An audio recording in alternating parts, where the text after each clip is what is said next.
Selamat siang Tribuners, Live Update Sport kembali hadir edisi Rabu 5 April 2023. Sejumlah informasi seputar olahraga sudah kami rangkum untuk Anda. Bersama saya Danti Wahyu, inilah Live Update selengkapnya. Kita masuk ke informasi pertama, hubungan antara penyerang Timnas U20 Indonesia, Hoki Caraka dan Gubernur Jawa Tengah Ganjar Pranowo mencair. Hal yang menarik, Hoki Caraka yang sempat vokal memberikan kritik pedas ke Ganjar Pranowo, kini giliran mendapat ledekan dari netizen. Sejumlah komentar lain tampak juga mengaitkan pertemuan Hoki Caraka dan Ganjar Pranowo ini dengan partai politik yang menaungi sang gubernur dan perihal politik lainnya.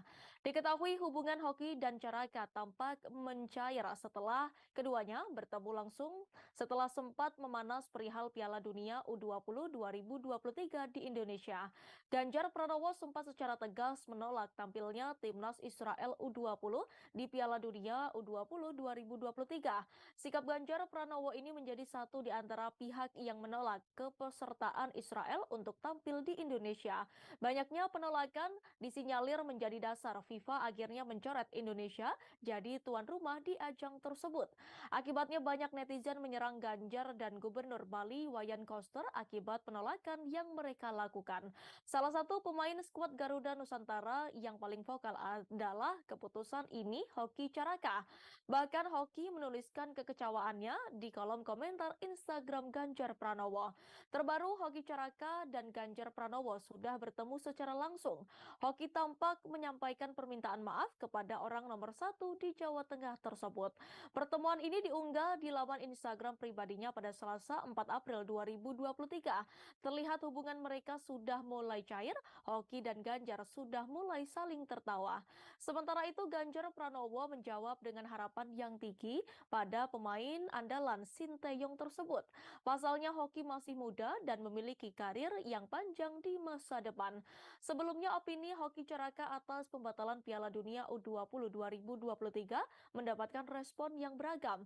Ada yang mendukung sikap pemain asal PSS Sleman tersebut, namun ada pula yang memberikan kritik terkait ucapannya. Atas hal ini dia juga sudah meminta maaf melalui laman Instagram pribadinya. Dia mengaku jika kritik tersebut karena bentuk kekecewaan setelah mereka gagal tampil di Piala Dunia U20 tahun ini.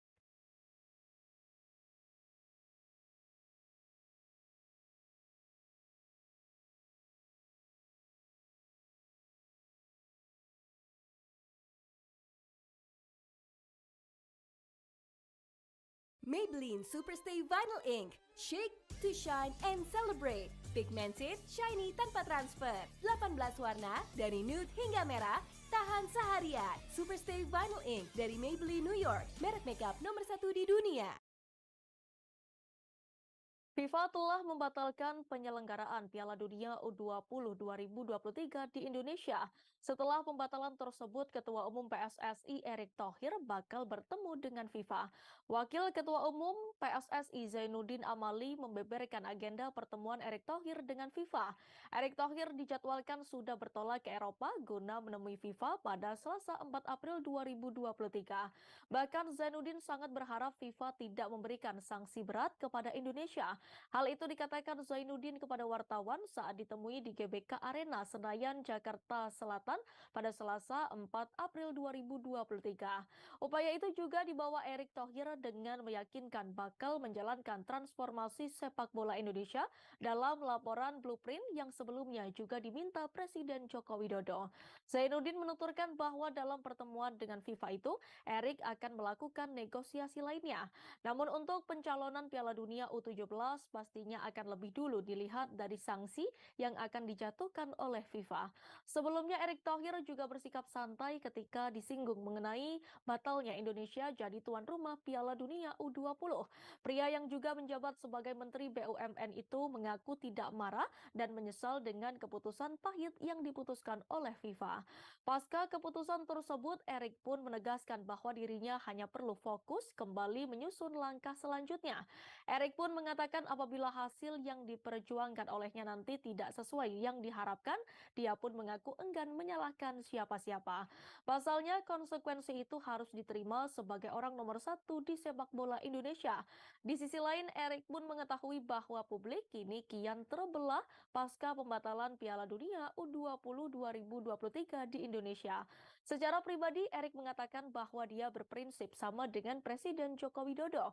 Pria berusia 52 tahun itu menegaskan bahwa politik dan olahraga harus berada dalam kamar yang berbeda.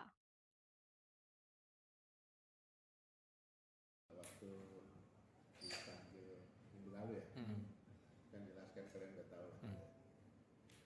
Tugas utamanya adalah bagaimana supaya kita tidak kena sanksi, kalau sudah kena ya tidak berat. Kan ada level sanksi itu kan, kita seringan-ringannya. Kalau toh juga harus, tetapi sih bagusnya enggak sampai sanksi karena transformasi sepak bola ke depan kan memang masih sangat besar pekerjaannya.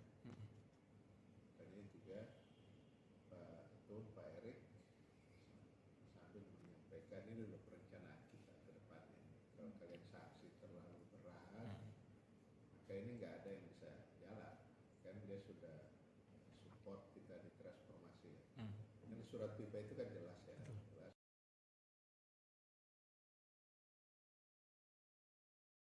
Pelatih Persebaya Aji Santoso membenarkan bahwa salah satu pemainnya Koko Ari Araya sudah berpamitan untuk meninggalkan musim ini yang resmi hengkang. Sebelumnya ada Rizky Ridho, keduanya merupakan pemain jebolan tim kompetisi internal Persebaya. Aji Santoso meminta pendukung Persebaya bonek tidak terlalu bersedih dengan kepemindahan pemain. Menurutnya dalam sepak bola, keluar masuk pemain adalah hal yang lumrah. Untuk informasi lebih lanjut akan disampaikan oleh reporter kami dari Surya. Silakan rekan Hairul.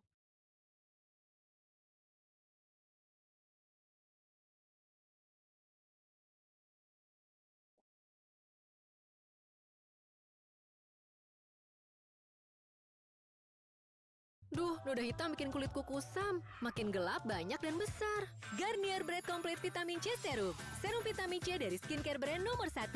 Sudah dibuktikan banyak orang. Satu-satunya serum dengan 30 kali vitamin C. 3 kali aksi cerahkan noda hitam, samarkan warna, samarkan ukuran, samarkan jumlah. Kulit cerah dalam 3 hari. Garnier Bread Complete Vitamin C Serum. Dimanapun Anda berada, Persebaya Surabaya harus kembali kehilangan salah satu pemainnya, yaitu Koko Ari Araya, setelah sebelumnya Persebaya tidak mendapatkan kesepakatan dengan Rizky Ridho.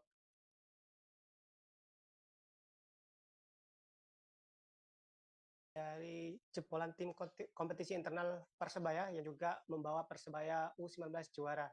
Pelatih Persebaya Aji Santoso menyebut keluar masuknya pemain merupakan hal biasa. Untuk itu ia berharap supporter fanatik Persebaya itu bonek untuk tidak menyikapi terlalu sedih, karena Aji sudah menyiapkan beberapa pengganti yang disebutnya cukup baik untuk di kompetisi yang akan datang, di mana Aji menyebut bahwa skuad untuk musim yang akan datang sudah 80 hingga 90% siap. Ia optimis bisa mencapai target yang dicanangkan oleh manajemen, yaitu meraih juara. Demikian. Baik Hairul, terima kasih atas informasi Anda. Selamat bertugas kembali. Setelah Indonesia batal menjadi tuan rumah Piala Dunia U20, sejumlah gerakan masyarakat masih menggelar aksi sebagai bentuk duka cita dan harapan untuk sepak bola ke depannya. Salah satunya aksi menyalakan 1000 lilin dan pembagian pita hitam oleh kelompok yang menamai diri sebagai Gerakan Sepak Bola Rakyat atau GSR di Gedung Juang 45 Menteng, Jakarta Pusat, Selasa 4 April 2023. Sebelumnya mereka juga memanjatkan sebuah doa yang berisikan harapan untuk kemajuan sepak bola Indonesia ke depannya. Tak hanya itu, beberapa selebaran poster yang berwajahkan Ketua Persatuan Sepak Bola Seluruh Indonesia atau PSSI Erick Thohir pun diangkat tinggi-tinggi. Untuk informasi lebih lanjut akan disampaikan oleh reporter kami dari Warta Kota. Silakan rekan Nuri. Ya, bahwasannya memang pada semalam ini digelar aksi 1000 lilin dan juga pembagian pita hitam oleh kelompok yang menamai diri sebagai Gerakan Sepak Bola Rakyat atau GSR di Gedung Juang 45 Menteng, Jakarta Pusat. Sebagaimana yang dipantau oleh warta.live.com di lokasi sekira pukul 19.40 waktu Indonesia Barat, ratusan peserta aksi sejak sore mengerumuni halaman utama Gedung Juang 45. Kebanyakan dari mereka menggunakan pakaian hitam dan beberapa lainnya mengenakan jersey klub sepak bola berwarna merah. Kemudian mereka menyalakan sebuah lilin berwarna putih yang dibagikan panitia. Selain itu, panitia juga memagari kerumunan peserta aksi dengan puluhan lilin. Tak berjarak lama setelahnya, lampu di sekitar halaman gedung tersebut pun dimatikan dan koordinator GSR membuka acara. Secara serentak lilin pun dinyalakan. Kemudian secara bersama-sama para peserta aksi kemudian menyanyikan lagu Mengheningkan Cipta, Padamu Negeri, Indonesia Pusaka, dan Garuda di Dadaku secara bergiliran sembari meneriaki Indonesia Merdeka. Sebelumnya mereka juga memanjatkan sebuah doa yang berisikan harapan untuk kemajuan sepak bola Indonesia ke depannya. Tak hanya itu, beberapa selebaran poster yang berwajahkan Ketua PSSI Erick Thohir pun diangkat tinggi-tinggi. Adapun poster tersebut bertuliskan harapan agar Erick bisa menyelamatkan sepak bola Indonesia. Alone but lonely, tulis keterangan dalam poster tersebut. Seterusnya, aksi dilanjutkan dengan pertunjukan musikalisasi puisi yang membunyikan getir gagalnya Indonesia jadi tuan rumah Piala Dunia U20. Bersama dengan itu, para peserta aksi pun mengacungkan lilin yang sudah dinyalakan tinggi-tinggi. Menyambung hal tersebut, Koordinator Gerakan Sepak Bola Rakyat atau GSR Ferry Bastian mengatakan, menyalakan lilin dan doa bersama merupakan respon atas dinamika yang terjadi di dunia sepak bola belakangan ini, di mana menurutnya kegiatan yang mengundang peserta sebanyak 500 orang dari berbagai daerah di Jabodetabek ini berupaya untuk menunjukkan bahwa perhelatan sepak bola tidak sepatutnya dicampur adukan dengan politik. Adapun ke semua peserta yang datang itu merupakan para penggemar bola dan juga supporter bola yang tergabung dalam Jackmania, kemudian juga Persita dan juga Dewa United FC. Menurut Ferry, ini merupakan bentuk duka bahwa seharusnya sepak bola itu tidak bisa dicampur adukan dengan politik atau kepentingan personal dan juga kelompok manapun. Dan ini pun merupakan bentuk duka bagaimana sepak bola sebagai hiburan rakyat dalam perjalanan itu dibunuh oleh beberapa orang yang berkepentingan. Dan sementara itu untuk gerakan 1000 lilin itu sendiri, menurut Ferry ini merupakan sebuah harapan agar Indonesia tidak terkena sanksi FIFA usai pihaknya mendapatkan ataupun mencoretnya Indonesia dari menjadi tuan rumah Piala Dunia U20 yang akan diselenggarakan pada saat itu, namun terpaksa gagal. Dan di akhir, Ferry juga berharap mudah-mudahan sepak bola ini tidak dikenakan sanksi yang berat seperti itu, seperti di Bennett, seperti tahun-tahun sebelumnya, dan semoga Indonesia tetap bisa menikmati sepak bola lagi. Demikian, dan nanti kembali kepada Anda. Baik, Nuri, terima kasih atas informasi Anda. Selamat bertugas kembali. Berikut kami tampilkan wawancara bersama Koordinator Gerakan Sepak Bola, Ferry Bastian. Sahur dulu, keburu imsak nih. Bentar, tanggung nih, dikit lagi heroik. Ayo, udah pada sahur belum? Free Fire banyak update baru, tapi ibadah nomor 1. Sahur, sahur. Jadi kegiatan hari ini itu ada respon dari dinamika ketika sepak bola beberapa hari lalu. Indonesia gagal jadi tuan rumah Piala Dunia. Jadi kita bikin acara diskusi, udah itu kita akan bagi-bagi takjil juga, kita buka puasa bersama di sini. Terus nanti setelah Isya kita ada doa bersama dan juga ada beberapa tantangan dari teman-teman supporter. Oke, berarti di sini pesertanya siapa aja, Mas? Gimana? Pesertanya siapa aja? Oh, ini teman-teman kita peserta dari beberapa daerah, dari Jabodetabek, ada teman-teman dari Jackmania, ada teman-teman dari Persita juga, ada teman-teman dari Dewa United, ya teman-teman yang sekitar Jakarta. Untuk diskusinya sendiri temanya apa, Mas? Ya kita diskusinya sebetulnya kita temanya selamatkan sepak bola Indonesia. Ya kita belum kering masalah kanjuruhan, kita juga kemarin ya ada musibah juga masalah gagalnya Piala Dunia, makanya ya kita berbicara aja ya obrolan World Cup yang sering dibicarakan pada sepak bola. Tadi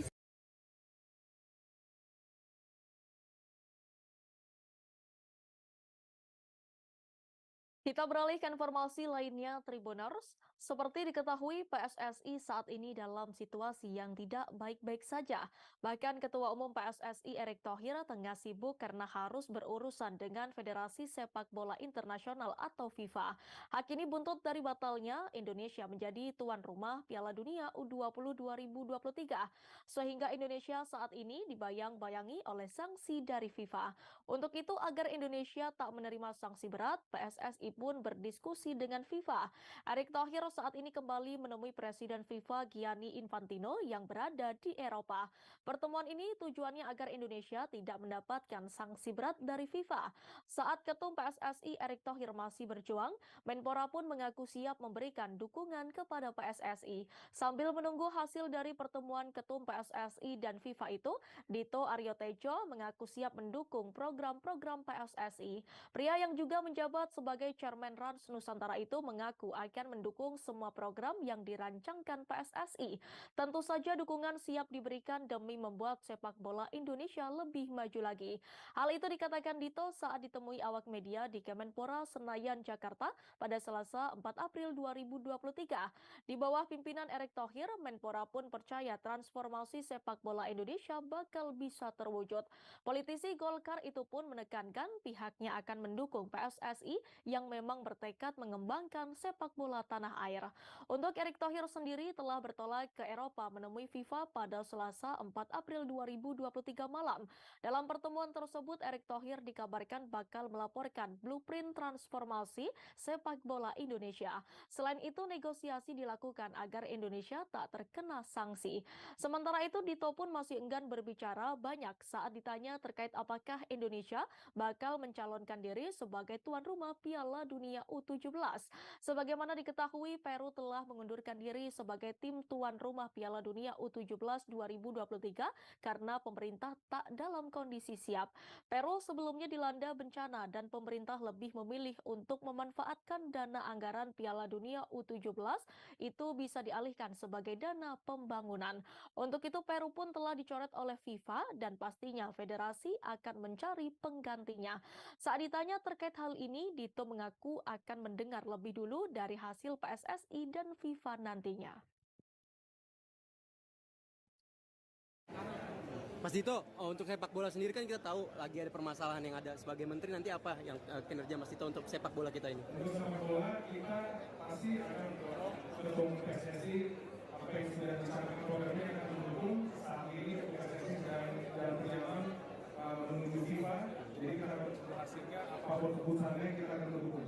Kita yakin di kepemimpinan Pak Erick Thohir pasti transformasi bola bisa tercapai.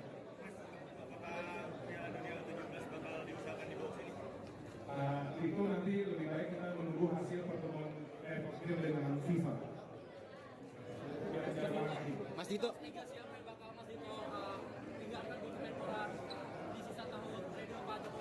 Ya, pasti ya harapan kita bisa menciptakan beberapa titik youth kita seperti yang sudah diresmikan Pak Jokowi di Papua, dan harapan kita mungkin bersama Kowi dan Koni kita bisa mencanangkan sport science institute di Indonesia dan beberapa pusat pelatihan atlet di Indonesia ini tambah.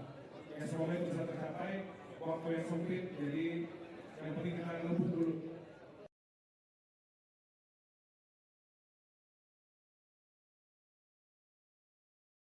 Kekuatan Hyaluronic Acid sekarang untuk rambutmu. Baru Elseve Hyaluronic Moisture. Hyaluronic Acid mengisi batang rambut seketika, mengunci kelembaban selama 72 jam. Rambut terurai indah dan tidak lepek. Baru Elseve Hyaluronic Moisture dari L'Oreal Paris. Karena kita begitu berharga.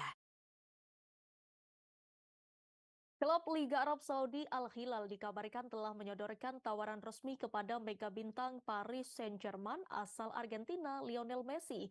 Kabar tersebut disampaikan oleh pakar transfer Eropa Fabrizio Romano pada Rabu 5 April 2023. Melalui cuitan di Twitter, Romano menyampaikan bahwa Al Hilal resmi menyodorkan tawaran resmi kepada Lionel Messi.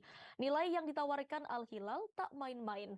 Mereka menggoda Messi dengan tawaran gaji lebih dari 400 juta euro atau sekitar 6,5 triliun per tahun. Jika menerima tawaran Al Hilal tersebut, Messi akan menyusul Cristiano Ronaldo ke Arab Saudi. Diketahui Ronaldo saat ini merumput di Saudi Professional League atau SPL bersama Al Nassr. Akan tetapi ambisi Al Hilal untuk memboyong Lionel Messi bakal menemui jalan terjal. Sebab menurut Fabrizio Romano, prioritas Messi adalah bertahan di Eropa. Mantan klub Messi Barcelona disebut ingin memulangkan penyerang berusia 35 tahun itu ke Camp Nou. Namun kubu Barcelona masih harus menunggu Financial Fair Play atau FFP untuk membuka negosiasi dengan Messi. Sementara itu tawaran kontrak baru dari PSG hingga saat ini belum disepakati Messi. Kontrak Messi bersama PSG bakal selesai pada akhir musim ini, tepatnya pada 30 Juni 2023. Performa Messi bersama PSG musim ini sebenarnya tak terlalu buruk, di mana ia sukses mengemas 13 gol dan 13 assist dari 24 penampil di kompetisi teratas Liga Prancis Ligue 1. Akan tetapi dalam beberapa pekan terakhir, Messi mendapat perlakuan tak mengenakan dari sebagian pendukung PSG. Ketika PSG melawan Lyon pada pekan 29 Ligue 1, Senin 3 April 2023, Messi mendapat siulan dari sejumlah fans Les Parisiens.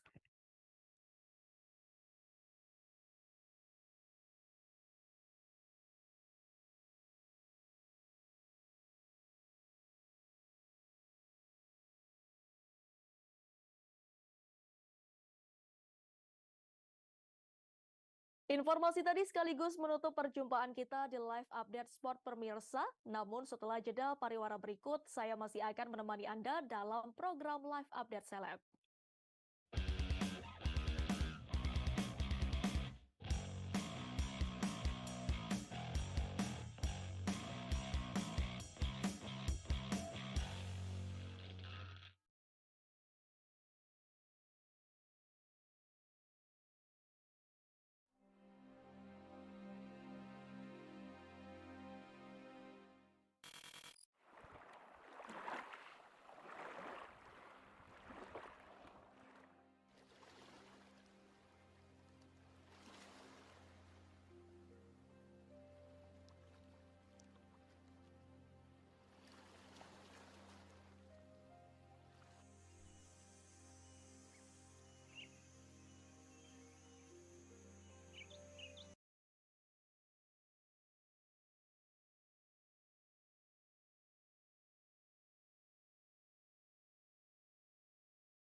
Setelah hari yang sibuk, bikin kamu stres.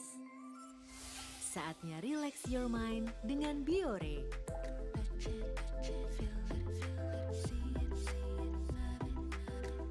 Dengan moisture care formula Biore, kelembutan dan keharumannya kembalikan dirimu seutuhnya.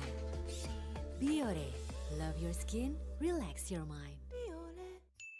Tribuners, Anda sedang menyaksikan live update pagi Tribun News edisi Rabu 5 April 2023. Pagi ini akan kami sajikan informasi teraktual dan menarik untuk Anda. Bersama saya Justina Kartika, inilah live update pagi selengkapnya. Kita masuk berita pertama Tribuners. Sosok istri Slamet Tohari berusia 45 tahun, Mbah Slamet, dukun pengganda uang di Banjarnegara, Jawa Tengah, yang membunuh belasan kliennya mulai dikulik. Saneh 49 tahun alias maksud kami istri Mbah Slamet dukun pengganda uang tersebut dibuat terkejut atas aksi suaminya yang diduga membunuh 11 orang.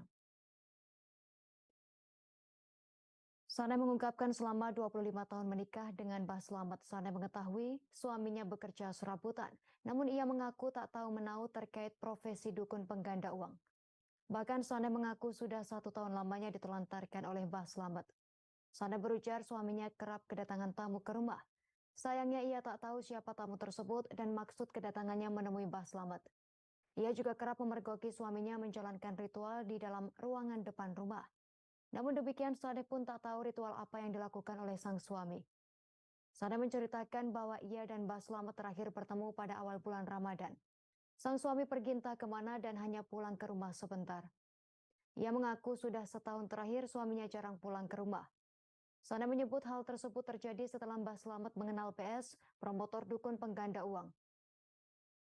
Diberitakan sebelumnya kasus serial killer Mbah Slamet dukun pengganda uang menjadi sorotan masyarakat luas.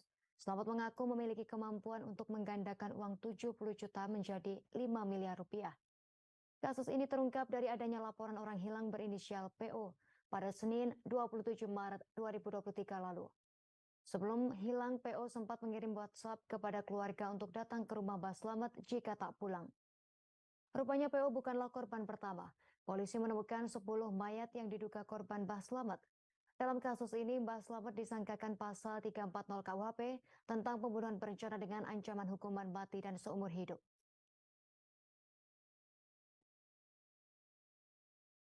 Oke. Tapi Ibu nggak tahu ya pekerjaan Bapak? Nggak tahu. Jarang di rumah sih. Pernah dikasih uang berapa? Dari mana Ibu tanya nggak? Kalau kasih uang ya dulu memang ya cokan dikasih uang mau ada anaknya ya. Tapi kan itu uang dari hasil nipu atau hasil garong kan saya juga nggak tahu. Orang istri kan dikasih nafkah kan nggak tahu uang dari mana gitu. Nggak tanya Ibu ya? Iya nggak, ya saya nggak tanya. Tapi sering ada yang datang gitu ke sini ya? Sering. Apakah dulu, kalau sekarang enggak. datangnya apa itu? Ngapain gitu? Ya juga saya nggak tahu. Itu cuma ngobrol sama Kak Tuhiri aja. Terus memang ada ruang untuk itu? Ruang ritual nggak ada di situ. Informasi lain Tribuners, mantan pejabat Direktorat Jenderal Pajak DJP Kementerian Keuangan Kemenku Rafael Aluntri Sambodo ditetapkan sebagai tersangka kasus dugaan gratifikasi oleh Komisi Pemberantasan Korupsi. Tak main-main menurut KPK, nilai gratifikasi yang diterima Rafael mencapai 90.000 dolar Amerika Serikat atau sekitar 1,3 miliar rupiah jika dikonversi dengan kurs rupiah saat ini. KPK mengungkap gratifikasi senilai 1,3 miliar rupiah tersebut diterima Rafael melalui perusahaan konsultan pajak miliknya bernama PT Arta Mega Eka Dana atau AME. Keterangan tersebut disampaikan Ketua KPK Firly Bahuri dalam konferensi pers di Gedung KPK Jakarta pada Senin 3 April 2023 kemarin. Mula-mula pada tahun 2005, Rafael diangkat menjadi penyidik pegawai negeri sipil PPNS. Dengan jabatan tersebut, ia bertugas meneliti dan memeriksa bidang pemeriksaan, penyidikan, dan penagihan pajak pada kantor wilayah Dirjen Pajak Jawa Timur 1. Saat itulah, ia diduga mulai menerima gratifikasi. KPK menduga gratifikasi tersebut diterima Rafael Alun dari sejumlah perusahaan atau para wajib pajak yang mengalami permasalahan pajak khususnya terkait kewajiban pelaporan pembukuan perpajakan kepada negara melalui Dirjen Pajak. Diduga Rafael aktif mengarahkan perusahaannya yang menawarkan jasa konsultasi pajak ke para wajib pajak yang tersandung persoalan perpajakan.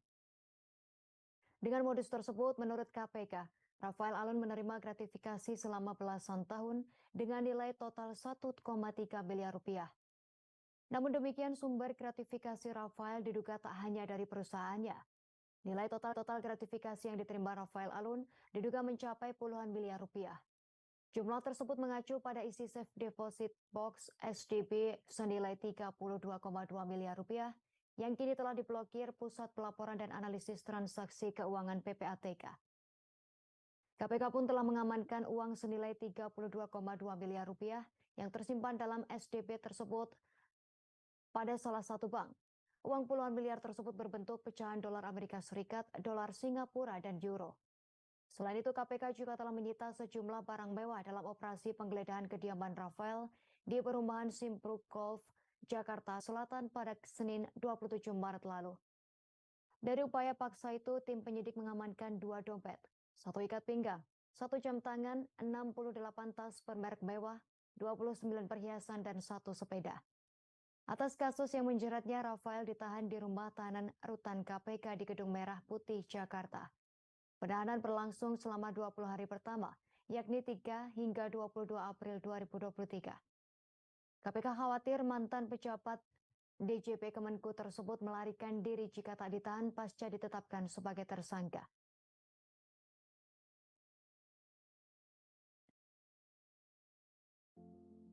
Sarung BHS sudah ada sejak tahun 1953. Untuk membuat orang menyadari nilai sarung, kami perlu menghidupkan warisan budaya dan semangat dari merek kami. Iklan YouTube merupakan suatu platform yang sangat cocok untuk kami agar dapat menceritakan kisah merek kami dan menyasar audiens dari berbagai usia. Dan yang paling penting, kami bisa merangkul pelanggan baru baik tua ataupun muda.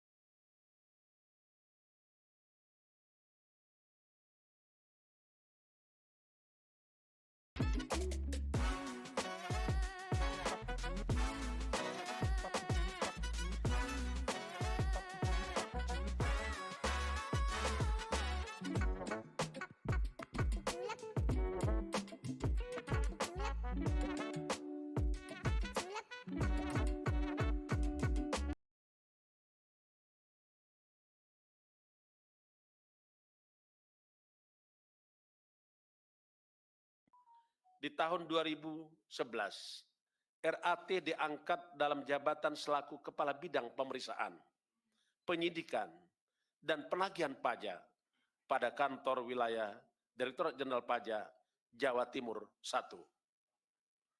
Dengan jabatannya tersebut, diduga RAT menerima gratifikasi dari beberapa wajib pajak atas pengkondisian berbagai temuan pemeriksaan di bidang perpajakannya. Selain itu, RAT diduga memiliki beberapa usaha, yang satu diantaranya PT AME, yang bergerak dalam bidang konsultasi terkait dengan terkait dengan pembukuan dan perpajakan. Jadi RAT punya pekerjaan yang bergerak di bidang jasa konsultasi terkait dengan pembukuan dan perpajakan. Adapun pihak yang menggunakan jasa PT AME adalah para wajib pajak yang diduga memiliki permasalahan pajak, khususnya terkait kewajiban pelaporan pembukuan perpajakan pada negara melalui Direktorat Jenderal Pajak.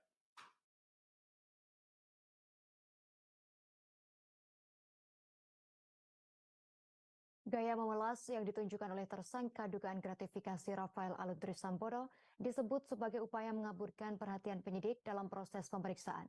Menurut mantan penyidik KPK Yudi Purnomo Harahap, belum tentu tersangka yang mengumbar kesedihan mau terus terang terkait kasus korupsi yang menjeratnya saat diperiksa penyidik.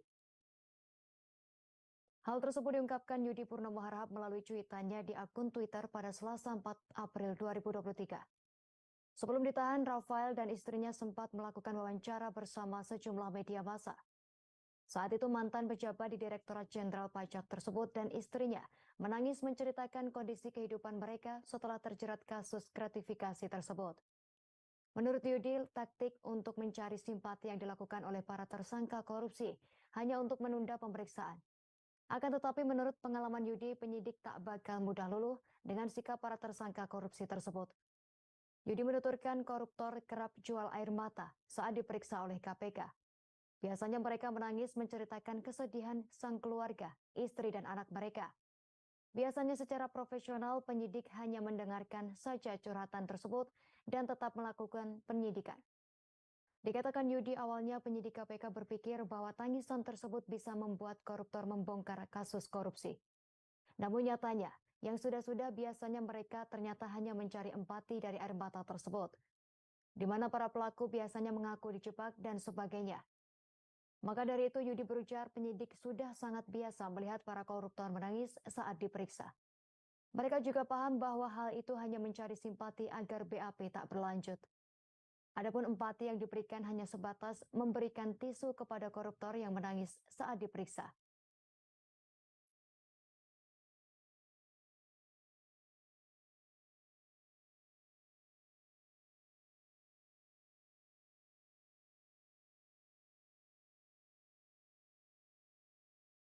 Wakil Ketua Komisi 3 DPR Ahmad Sahroni meminta aparat penegak hukum yakni polisi dan Komisi Pemberantasan Korupsi KPK segera bertindak mendalami informasi adanya puluhan artis diduga terlibat tindak pidana pencucian uang TPPU kasus Rafael Alun Trisambodo. Sahroni menyebut berdasarkan temuan Indonesian Audit Watch (IAW) ada dugaan 25 artis termasuk 3 band besar terlibat TPPU ini. Keterangan tersebut dikatakan Sahroni dalam keterangan tertulisnya pada Selasa 4 April 2023. Tak hanya aparat penegak hukum, Sahroni juga berharap masyarakat terus melakukan pemantauan terhadap para tokoh publik. Dikatakan Sahroni, tampaknya para pejabat dan tokoh publik yang gaya hidupnya tak sepadan dengan profil kekayaannya. Menurut Sahroni, tren patroli netizen dinilai sangat efektif membantu penegak hukum untuk mendalami indikasi-indikasi yang ada. Sahroni meyakini jika sebuah kasus diviralkan oleh netizen, maka pengusutan oleh aparat penegak hukum akan direspons secara cepat. Pasalnya hingga kini belum ada penjelasan terkait daftar 25 artis tersebut. Mengenai deretan nama artis ini, KPK sendiri masih akan menilai soal laporan tersebut. Sebelumnya Indonesian Audit Watch menyebut ada sekitar 25 artis yang diduga terlibat dan dari kasus dugaan tindak pidana pencucian uang TPPU Rafael Alun Trisambodo. Para artis tersebut di luar dari R yang sebelumnya disebut terlibat. Keterangan itu diungkapkan perwakilan Indonesian Audit Watch Iskandar Sitorus.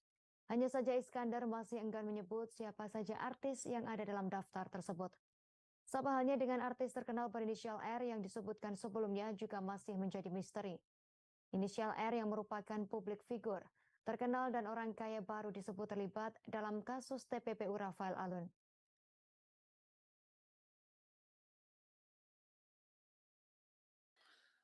Yang pertama tentu penanganan perkara RAT ini belum selesai sampai di sini.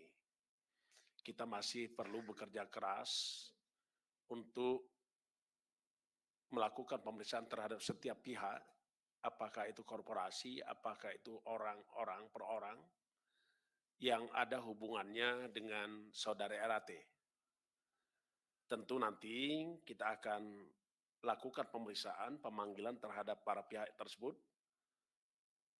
Yang pasti adalah kita akan masih terus bekerja keras sampai ini tuntas, setuntas-tuntasnya.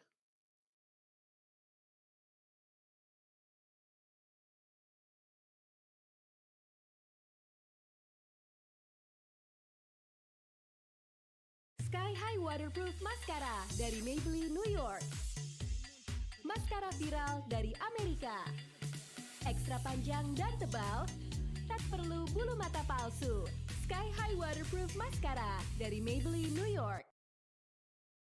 Kementerian Keuangan Kemenku mengungkapkan kasus dugaan tindak pidana pencucian uang TPPU emas batangan ilegal di Bea Cukai senilai 189 triliun rupiah berawal dari kegiatan ekspor. Kasus tersebut mencuat setelah pernyataan Menteri Koordinator Bidang Politik Hukum dan Keamanan Menko Polhukam Mahfud MD.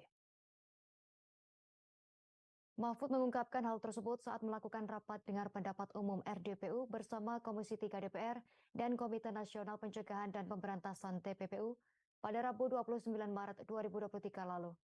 Mahfud MD mengungkapkan adanya dugaan pencucian uang di Direktorat Jenderal Ditjen Bea dan Cukai dengan 15 entitas senilai Rp189 triliun atas impor emas batangan. Staf khusus Menteri Keuangan Bidang Komunikasi Strategis Justinus Prastowo menuturkan ekspor menjadi indikasi awal adanya tindak pidana di bidang kepabeanan oleh PT Ki. Dikatakan pada Januari 2016, Kantor Pelayanan Utama Bea Cukai Soekarno-Hatta melakukan penindakan atas eksportasi emas melalui kargo yang dilakukan oleh PT Ki. Kemudian ditindaklanjuti dengan penyidikan di bidang kepabeanan. Kala itu PT Ki memasukkan dokumen pemberitahuan ekspor barang PEB dengan pemberitahuan sebagai perhiasan bekas. Namun petugas KPU BC Suta mendeteksi kejanggalan pada profil eksportir dan tampilan X-ray sehingga diterbitkan nota hasil intelijen NHI untuk mencegah pemuatan barang. Saat dilakukan pemeriksaan terhadap barang ekspor disaksikan oleh pengusaha pengurusan jasa kepabeanan dan perusahaan security transporter, ditemukan emas batangan ingot alias tidak sesuai dokumen PEB. Bahkan seharusnya ada persetujuan ekspor dari Kementerian Perdagangan. Prastowo menjelaskan ditemukan bahwa dalam setiap kemasan disisipkan emas berbentuk gelang dalam jumlah kecil untuk mengelabui mesin X-ray, seolah yang akan diekspor merupakan perhiasan. Dengan demikian dilakukan penengahan dan penyegelan barang dalam rangka penyelidikan lebih lanjut. Sebelumnya pada tahun 2015, PT Ki pernah mengajukan permohonan surat keterangan bebas pajak penghasilan PPH pasal 22 impor dasar pengenaan pajak DPP senilai 7 triliun rupiah. Namun ditolak Direktorat Jenderal Pajak karena wajib pajak tak dapat memberikan data yang menunjukkan impor tersebut menghasilkan emas perhiasan tujuan ekspor. Setelah dinyatakan P21, Prastowo berujar atas perkara PT Ki dilakukan persidangan dengan hasil putusan terdakwa terbukti melakukan perbuatan yang didakwakan tetapi bukan merupakan tindak pidana. Oleh karenanya, Jaksa Penuntut Umum mengajukan kasasi yang menyatakan PT Ki terbukti bersalah melakukan tindak pidana. Namun PT Ki mengajukan peninjauan kembali PK yang menyatakan PT Ki terbukti melakukan perbuatan yang didakwakan tetapi bukan merupakan tindak pidana. Sejalan dengan penanganan perkara PT Ki tersebut, ia mengungkapkan Kemenku dan Pusat Pelaporan dan Analisis Transaksi Keuangan PPATK bersinergi dengan pemeriksaan proaktif atas entitas PT Ki oleh PPATK. Selanjutnya penelitian administrasi kepabeanan oleh Ditjen Bea Cukai, penelitian administrasi perpajakan oleh Ditjen Pajak, serta penyelidikan dugaan TPPU. Bahwa ada kekeliruan pemahaman Ibu Sri Mulyani dan penjelasan Ibu Sri Mulyani karena ditutupnya akses yang sebenarnya dari bawah. Sehingga apa yang beliau jelaskan tadi itu adalah data yang diterima tanggal 14 ketika bertemu dengan Pak Ivan. Sehingga disebut yang terakhir itu, yang semula ketika ditanya oleh Bu Sri Mulyani itu, ini apa kok ada uang 189? Itu pejabat tingginya yang eselon 1 itu. Oh, enggak ada Bu di sini. Enggak pernah ada katanya. Ini tahun 2020 kata Bu. Enggak pernah ada. Ada Pak Ivan? Enggak ada. Baru dia, oh iya nanti dicari katanya. Dan itu nyangkut 189. Nanti dijelaskan oleh Pak. Dan itu adalah pencucian uang, dugaan pencucian uang, cukai dengan 15 entitas. Tapi apa laporannya? Menjadi pajak. Sehingga kita diteliti, oh iya ini perusahaannya banyak, hartanya banyak, pajaknya kurang, padahal ini cukai laporannya. Apa itu? Emas. Ya. Impor emas, batangan yang mahal-mahal itu, tapi di dalam surat cukainya itu dibilang emas mentah. Diperiksa oleh PPATK, diselidiki. Di mana? Kamu kan emasnya emas sudah jadi, kok bilang emas mentah? Enggak. Ini emas mentah tapi dicetak di Surabaya. Dicari ke Surabaya, enggak ada pabriknya. Dan itu menyangkut uang miliaran, saudara. Enggak diperiksa. Laporan itu diberikan tahun 2017. Oleh PPATK, bukan tahun 2020. 2017 diberikan, tidak pakai surat, tapi diserahkan oleh Ketua PPATK langsung kepada Kementerian Keuangan yang diwakili oleh Dirjen Bea Cukai, Irjen Kementerian Keuangan, dan 2 orang lainnya. Ini serahkan. Kenapa tidak pakai surat? Karena ini sensitif, masalah besar.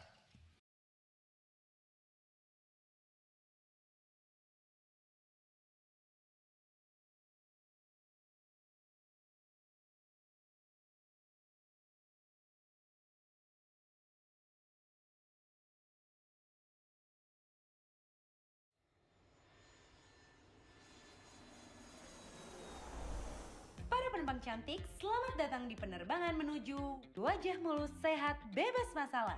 Nusantix, tahu caranya menjaga keseimbangan mikrobiome di kulitmu dengan Nusantix Biome Beauty. Untuk kamu yang wajah cantik yang berjerawat, gunakan Biome Treatment Essence Galactomyces. Menjaga keseimbangan mikrobiome untuk kulit lebih lembut, kenyal, dan cerah, lebih mudah. Untuk kamu yang wajah cantiknya terganggu sama beruntusan, gunakan Biome Treatment Essence Go to Koa. Lapisan mikrobiome tetap terjaga dan kuat buat kulitmu semakin glowing. Dengan Nusantix Biome Beauty, kamu bisa sampai ke tujuan untuk memiliki kulit wajah cantik, sehat, bebas masalah. Let your microbiome do the magic. Ketua Komisi Pemilihan Umum KPU RI Hashim Asy'ari terbukti memiliki hubungan tak profesional dengan Ketua Umum Partai Republik I Hasnaini si wanita emas. Hal tersebut sejalan seperti yang dikatakan Dewan Kehormatan Penyelenggara Pemilu DKPP.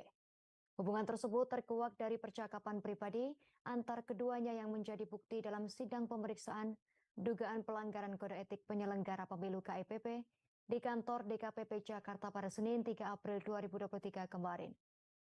Dalam sidang tersebut, anggota DKPP Ratna Dewi Petalolo menjelaskan Hashim dan Hasnaini aktif berkomunikasi melalui aplikasi pesan WhatsApp. Isi pesannya kerap personal, bahkan tak ada sangkut pautnya dengan pemilu. Dalam sidang putusan, Dewi membacakan isi pesan yang Hashim kirimkan kepada Hasnaini. Pesan tersebut menunjukkan kedekatan keduanya lantaran melontarkan kalimat terindikasi saling perhatian. Pesan tersebut menunjukkan adanya kedekatan pribadi antar Hashim dan Hasnaini. Dewi berujar tindakan teradu sebagai penyelenggara pemilu terbukti melanggar prinsip profesional lantaran melakukan komunikasi yang tak patut dengan calon peserta pemilu sehingga mencoreng kehormatan lembaga penyelenggara pemilu. Hashim dinilai melanggar sejumlah pasal dalam peraturan DKPP nomor 2 tahun 2017 tentang kode etik dan pedoman perilaku penyelenggara pemilu KIPP.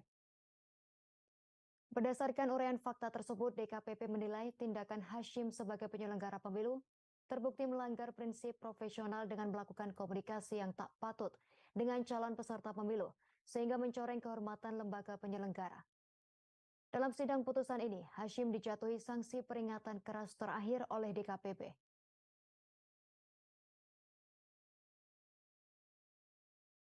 Namun demikian, terungkap fakta lain. Teradu aktif berkomunikasi melalui percakapan WhatsApp dengan pengadu dua, yang keduanya intensif berbagi kabar setiap hari di luar kepentingan kepemiluan, seperti percakapan dalam kurung video bukti P10. Percakapan dari teradu ke pengadu dua. Bersama KPU kita bahagia, bersama Ketua KPU saya bahagia. Percakapan dari teradu ke pengadu dua, udah jalan ini menujumu. Percakapan dari teradu ke pengadu dua, hati-hati selalu, jaga diri dan jaga kesehatan selalu. Percakapan dari teradu ke pengadu dua, kabari kalau mau terbang dan sudah landing. Percakapan dari teradu ke pengadu, nanti malam dirimu keluar bawa mobil sendiri, jemput aku, kita jalan berdua, ziarah keliling Jakarta. Percakapan dari teradu ke pengadu, kalau ada sesuatu yang diperlukan malam ini, kontak aja, saya standby siap merapat. Percakapan antara pengadu dan teradu dua menunjukkan adanya kedekatan secara pribadi dan bukan percakapan antara ketua KPU dan ketua partai politik yang berkaitan dengan kepentingan kepemiluan. Bahwa berdasarkan uraian fakta di atas, DKPP menilai tindakan teradu sebagai penyelenggara pemilu terbukti melanggar prinsip profesional dengan melakukan komunikasi yang tidak patut dengan calon peserta pemilu sehingga mencoreng kehormatan lembaga penyelenggara pemilu. Dengan demikian teradu terbukti melanggar pasal 6 ayat 3 huruf E dan F, junto pasal 15 huruf A, D, dan G, Peraturan DKPP nomor 2 tahun 2017 tentang Kode Etik dan Pedoman Perilaku Penyelenggara Pemilu.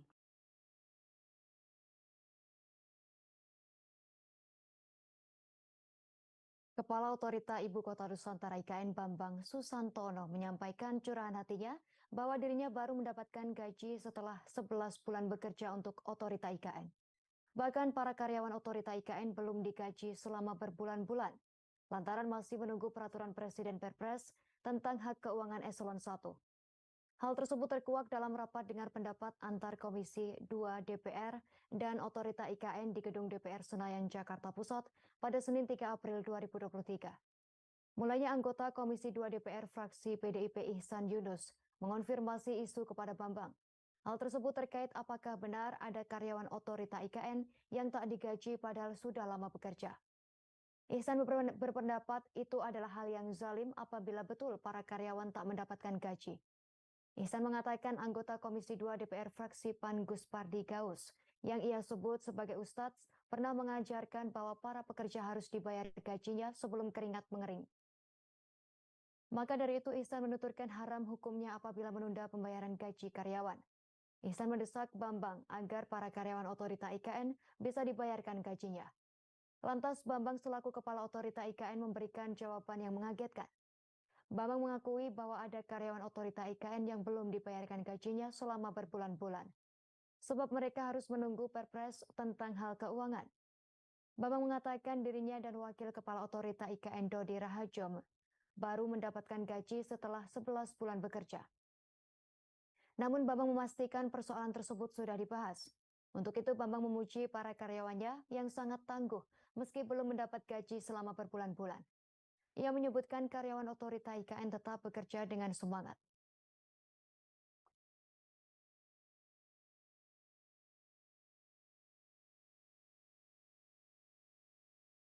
Terinspirasi prosedur peeling kulit tampak bercahaya dalam 30 detik. Baru L'Oreal Paris Glycolic Bright Peeling Toner dengan 5% glycolic kulit tampak bercahaya dalam 30 detik. Gunakan dengan Glycolic Bright Serum untuk 4 kali kekuatan mencerahkan. Dari L'Oreal Paris, you're worth it.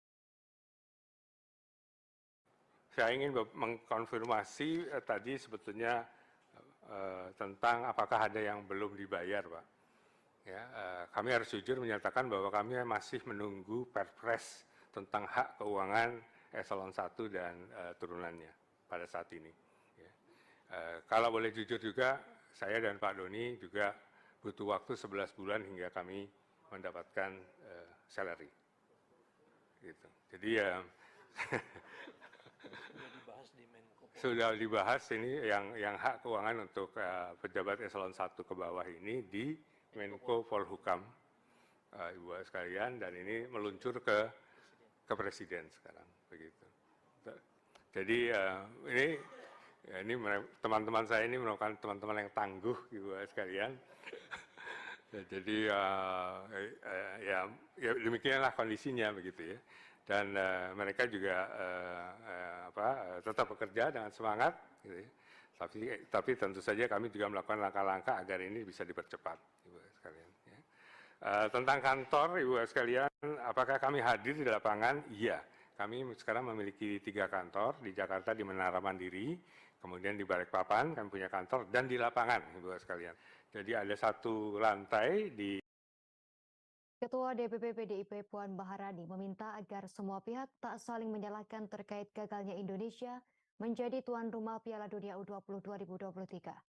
Adapun Puan merespons PDIP yang dibully karena dianggap menjadi pihak yang membuat status tuan rumah Piala Dunia U20 dicabut dari Indonesia.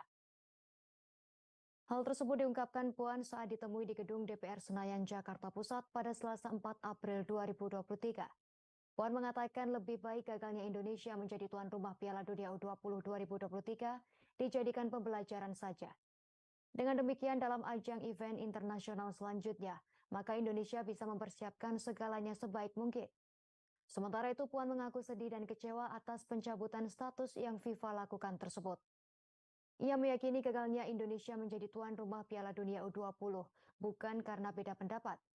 Terkait rencana PDIP menggelar acara di GBK pada 1 Juni dan belakangan dikaitkan dengan batalnya Piala Dunia.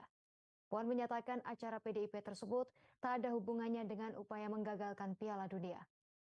Ketua DPR tersebut menjelaskan larangan tim Israel masuk Indonesia bukan larangan pihaknya, melainkan ada dalam peraturan Kemenlu. Sebagai informasi, PDIP beserta 2 kepala daerah yang merupakan kader partai berlambang banteng terang-terangan menolak partisipasi timnas Israel. Setelahnya FIFA resmi membatalkan status Indonesia menjadi tuan rumah Piala Dunia U20 2023. Bahkan 2 kepala daerah asal PDIP tersebut, yakni Ganjar Pranowo dan Iwayan Koster juga dihujat oleh netizen. Mereka menyatakan acara PDIP itu tak ada hubungan dengan upaya menggagalkan Piala Dunia.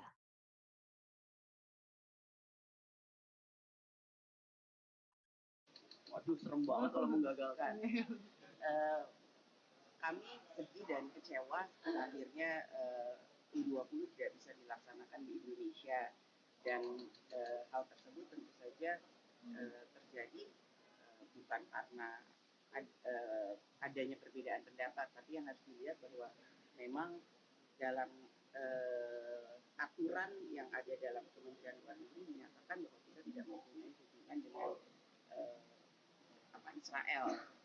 Jadi itu yang harus dilihat dahulu. Kemudian yang kedua, kami juga menanyakan kepada pemerintah bagaimana dengan sikap pemerintah dengan adanya aturan tersebut, namun kemudian akan dilaksanakan satu event walaupun itu event olahraga. Jadi kami kecewa, sedih, dan tentu saja berharap tetap bisa melaksanakan event-event internasional bukan hanya olahraga dan menunjukkan kepada dunia bahwa Indonesia siap menyelenggarakan ajang-ajang internasional seperti itu. Jadi perbedaan ini jangan kemudian dianggap menjadi satu hal yang ada yang menggagalkan, berusaha digagalkan dan lain-lain. Intinya adalah kami mendukung apa yang akan dilakukan oleh pemerintah untuk menggelar dan menunjukkan bahwa Indonesia siap untuk melaksanakan event-event internasional. Hanya yang kami minta sebelum melaksanakan hal tersebut agar kemudian ditindaklanjuti atau dilihat dahulu apakah ada aturan-aturan yang kemudian nanti tidak bisa dilaksanakan di Indonesia. Jadi jangan sampai aturan itu kemudian bertolak belakang dengan pelaksanaan atau event-event yang akan dilaksanakan. Ya, dampaknya bagi PDIP akhirnya jadi ajang kesalahan gimana itu? Ini bulan Ramadan, saya harapkan kita jangan saling menyalahkan, namun ini menjadi pengalaman terbaik bagi kita semua dan untuk bisa ke depannya melaksanakan semua hal yang berkaitan dengan hal-hal internasional atau ajang-ajang event internasional untuk bisa dilakukan sebaik-baiknya.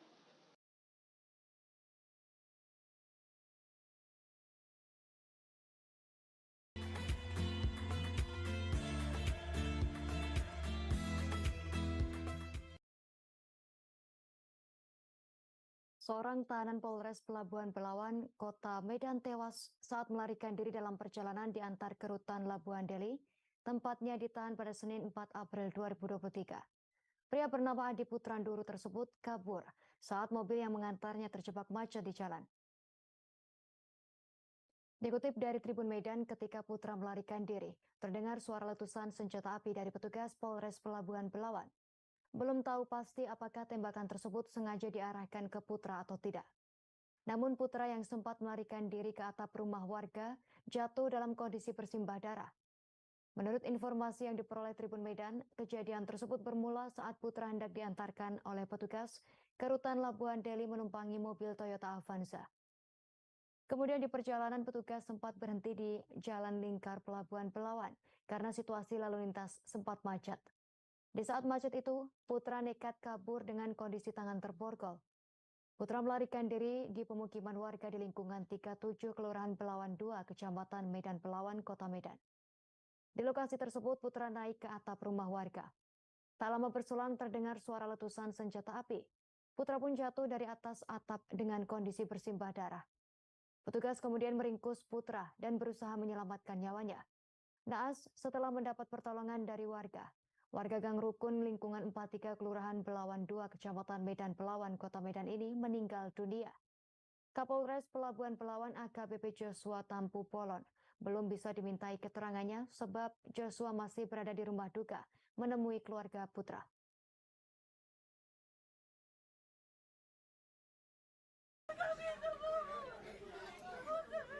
Dalam suasana duka.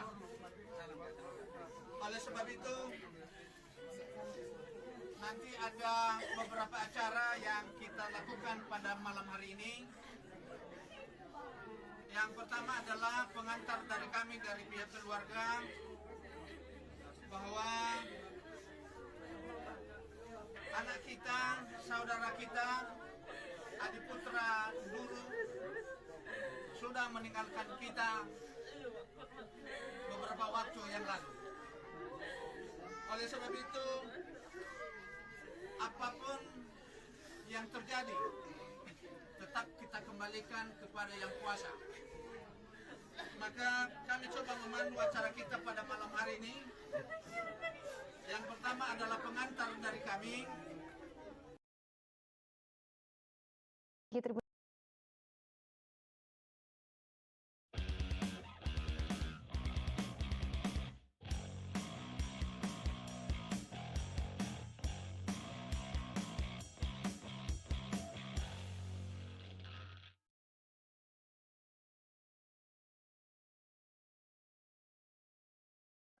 Selamat siang Tribuners, Live Update Sport kembali hadir edisi Rabu 5 April 2023. Sejumlah informasi seputar olahraga sudah kami rangkum untuk Anda. Bersama saya Danti Wahyu, inilah Live Update selengkapnya.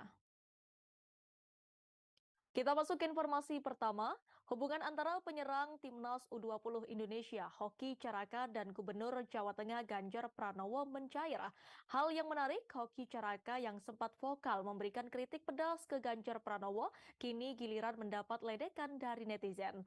Sejumlah komentar lain tampak juga mengaitkan pertemuan Hoki Caraka dan Ganjar Pranowo ini dengan partai politik yang menaungi sang gubernur dan perihal politik lainnya.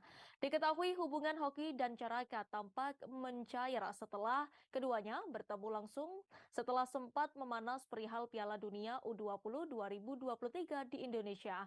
Ganjar Pranowo sempat secara tegas menolak tampilnya timnas Israel U20 di Piala Dunia U20 2023. Sikap Ganjar Pranowo ini menjadi satu di antara pihak yang menolak kepesertaan Israel untuk tampil di Indonesia.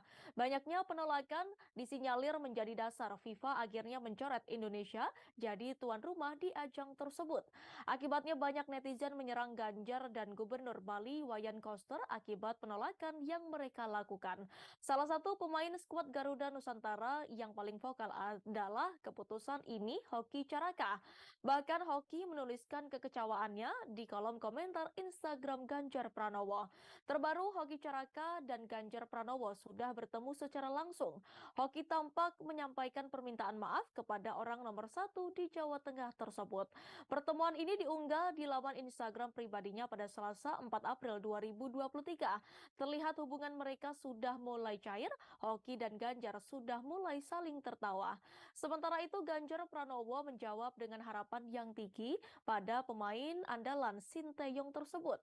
Pasalnya Hoki masih muda dan memiliki karir yang panjang di masa depan. Sebelumnya opini Hoki Caraka atas pembatalan Piala Dunia U20 2023 mendapatkan respon yang beragam. Ada yang mendukung sikap pemain asal PSS Sleman tersebut, namun ada pula yang memberikan kritik terkait ucapannya. Atas hal ini dia juga sudah meminta maaf melalui laman Instagram pribadinya. Dia mengaku jika kritik tersebut karena bentuk kekecewaan setelah mereka gagal tampil di Piala Dunia U20 tahun ini.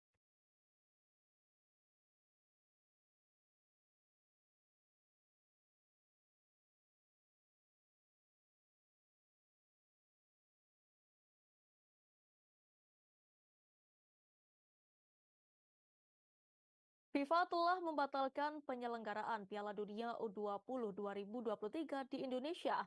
Setelah pembatalan tersebut, Ketua Umum PSSI Erick Thohir bakal bertemu dengan FIFA.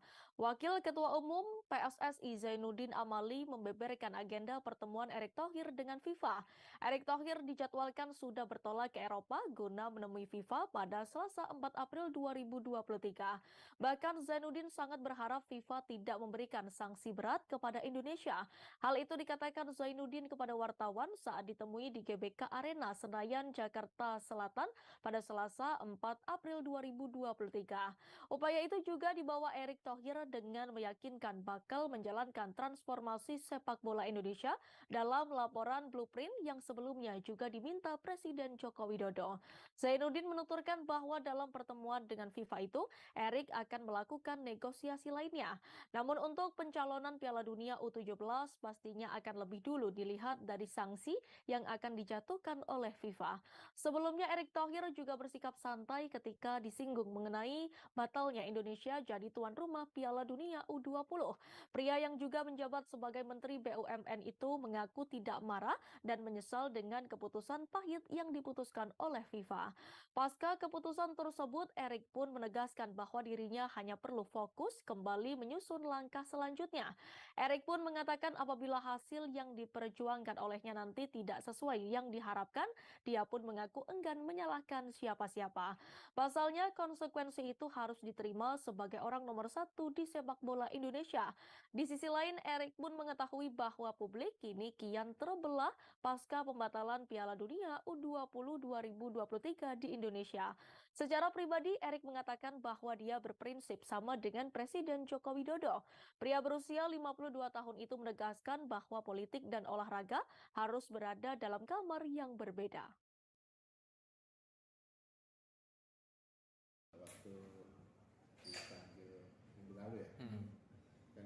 kalian udah tahu lah. Tugas utamanya adalah bagaimana supaya kita tidak kena sanksi, kalau sudah kena ya tidak berat.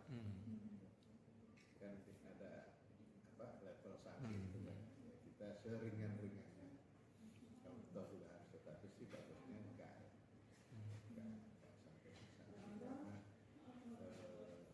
karena transformasi sepak bola ke depan kan memang masih sangat besar pekerjaannya. Makanya juga Pak Erik sambil menyampaikan ini loh perencanaan kita ke depannya. Kalau kalian sanksi terlalu berat, maka ini nggak ada yang bisa jalan. Kan dia sudah support kita di transformasi. Ini surat FIFA itu kan jelas ya.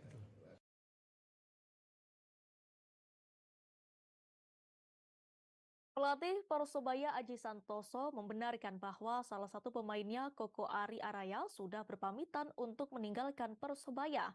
Ia menjadi pemain kedua Persebaya musim ini yang resmi hengkang. Sebelumnya ada Rizky Ridho, keduanya merupakan pemain jebolan tim kompetisi internal Persebaya. Aji Santoso meminta pendukung Persebaya bonek tidak terlalu bersedih dengan kepemindahan pemain. Menurutnya dalam sepak bola, keluar masuk pemain adalah hal yang lumrah. Untuk informasi lebih lanjut akan disampaikan oleh reporter kami dari Surya. Silakan rekan Hairul.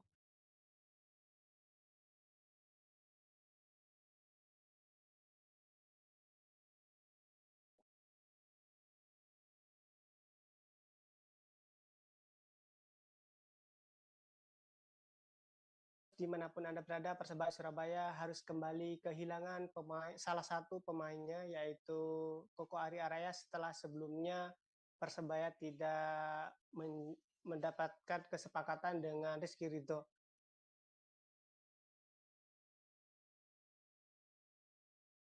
Dari jebolan tim kompetisi internal Persebaya yang juga membawa Persebaya U19 juara. Pelatih Persebaya Aji Santoso menyebut keluar masuknya pemain merupakan hal biasa. Untuk itu ia berharap supporter fanatik Persebaya itu bonek untuk tidak menyikapi terlalu sedih, karena Aji sudah menyiapkan beberapa pengganti yang disebutnya cukup baik untuk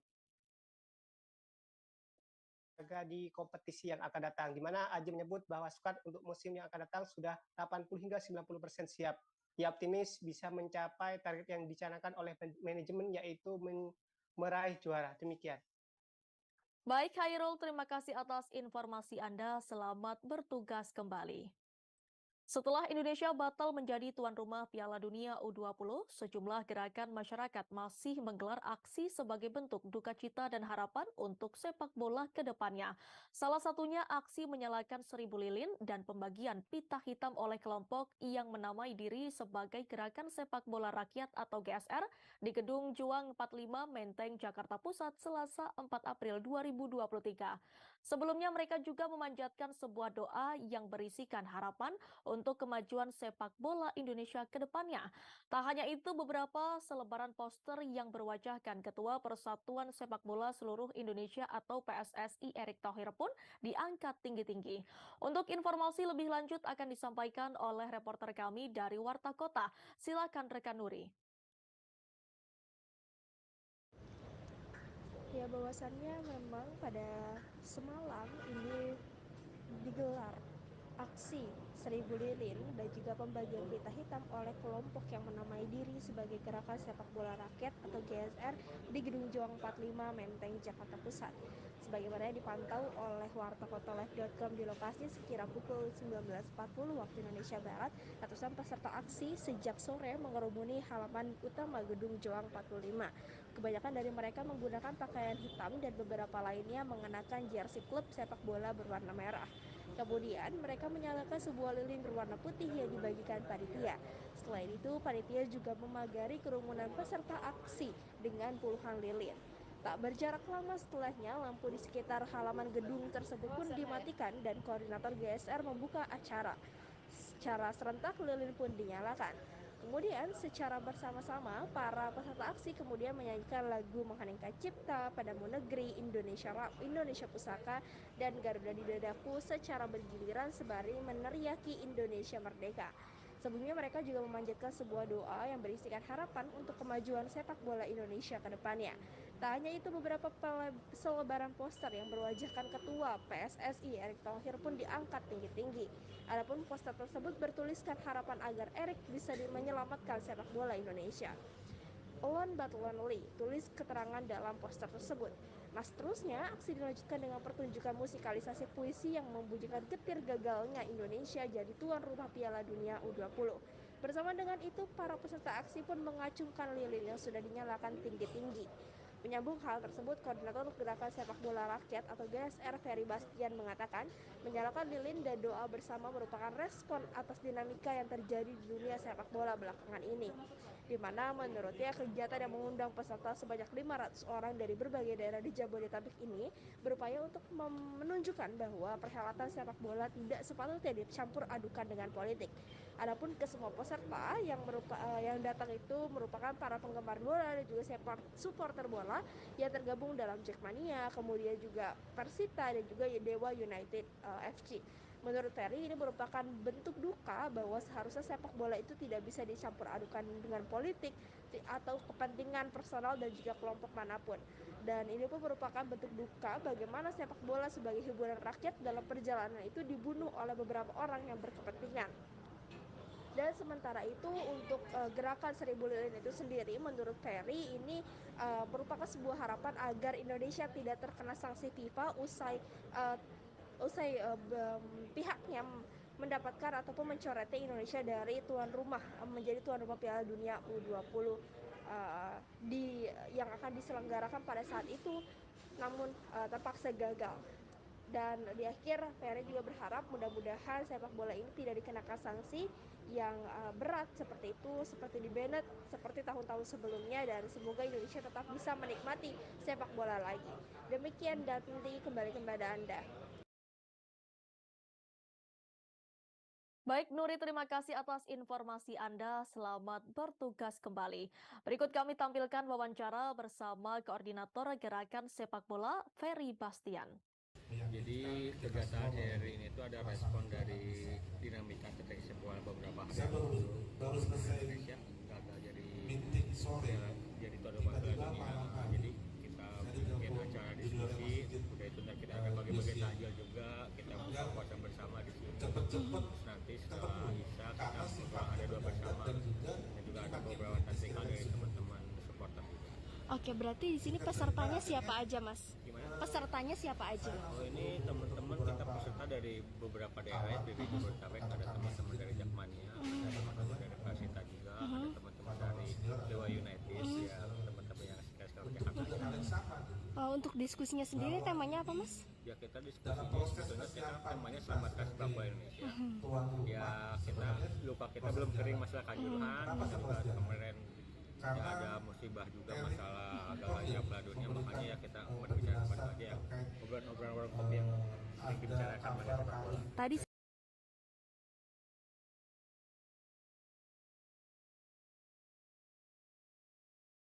Kita beralih ke informasi lainnya, Tribuners. Seperti diketahui, PSSI saat ini dalam situasi yang tidak baik-baik saja. Bahkan Ketua Umum PSSI Erick Thohir tengah sibuk karena harus berurusan dengan Federasi Sepak Bola Internasional atau FIFA. Hak ini buntut dari batalnya Indonesia menjadi tuan rumah Piala Dunia U20 2023. Sehingga Indonesia saat ini dibayang-bayangi oleh sanksi dari FIFA. Untuk itu, agar Indonesia tak menerima sanksi berat, PSSI pun berdiskusi dengan FIFA. Erick Thohir saat ini kembali menemui Presiden FIFA Gianni Infantino yang berada di Eropa. Pertemuan ini tujuannya agar Indonesia tidak mendapatkan sanksi berat dari FIFA. Saat Ketum PSSI Erick Thohir masih berjuang, Menpora pun mengaku siap memberikan dukungan kepada PSSI. Sambil menunggu hasil dari pertemuan Ketum PSSI dan FIFA itu, Dito Aryo Tejo mengaku siap mendukung program-program PSSI. Pria yang juga menjabat sebagai Chairman Rans Nusantara itu mengaku akan mendukung semua program yang dirancangkan PSSI. Tentu saja dukungan siap diberikan demi membuat sepak bola Indonesia lebih maju lagi. Hal itu dikatakan Dito saat ditemui awak media di Kemenpora Senayan, Jakarta pada Selasa 4 April 2023. Di bawah pimpinan Erick Thohir, Menpora pun percaya transformasi sepak bola Indonesia bakal bisa terwujud. Politisi Golkar itu pun menekankan pihaknya akan mendukung PSSI yang memang bertekad mengembangkan sepak bola tanah air. Untuk Erick Thohir sendiri telah bertolak ke Eropa menemui FIFA pada Selasa 4 April 2023 malam. Dalam pertemuan tersebut, Erick Thohir dikabarkan bakal melaporkan blueprint transformasi sepak bola Indonesia. Selain itu, negosiasi dilakukan agar Indonesia tak terkena sanksi. Sementara itu, Dito pun masih enggan berbicara banyak saat ditanya terkait apakah Indonesia bakal mencalonkan diri sebagai tuan rumah Piala Dunia U17. Sebagaimana diketahui, Peru telah mengundurkan diri sebagai tim tuan rumah Piala Dunia U17 2023 karena pemerintah tak dalam kondisi siap. Peru sebelumnya dilanda bencana dan pemerintah lebih memilih untuk memanfaatkan dana anggaran Piala Dunia U17 itu bisa dialihkan sebagai dana pembangunan. Untuk itu, Peru pun telah dicoret oleh FIFA dan pastinya federasi akan mencari penggantinya. Saat ditanya terkait hal ini, Dito mengaku akan mendengar lebih dulu dari hasil PSSI dan FIFA nantinya. Mas Dito, untuk sepak bola sendiri kan kita tahu lagi ada permasalahan yang ada. Sebagai menteri nanti apa yang kinerja Mas Dito untuk sepak bola kita ini? Untuk sepak bola kita pasti akan mendukung PSSI, apa yang sudah disampaikan programnya kita mendukung. Saat ini PSSI sedang dalam perjalanan menuju FIFA, jadi kita akan hasilnya apapun keputusannya kita akan mendukung. Kita yakin di kepemimpinan Pak Erick Thohir pasti transformasi bola bisa tercapai.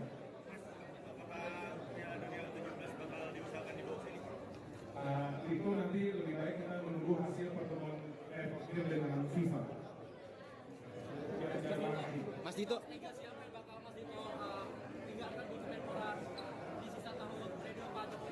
Ya, pasti ya harapan kita bisa menciptakan beberapa titik youth kita seperti yang sedang diresmikan Pak Jokowi di Papua, dan harapan kita mungkin bersama Kowi dan Koni kita bisa mencanangkan Sport Science Institute Indonesia dan beberapa pusat pelatihan ada di Indonesia ini tambah.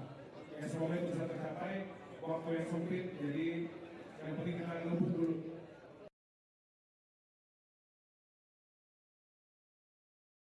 Klub Liga Arab Saudi Al Hilal dikabarkan telah menyodorkan tawaran resmi kepada mega bintang Paris Saint-Germain asal Argentina Lionel Messi.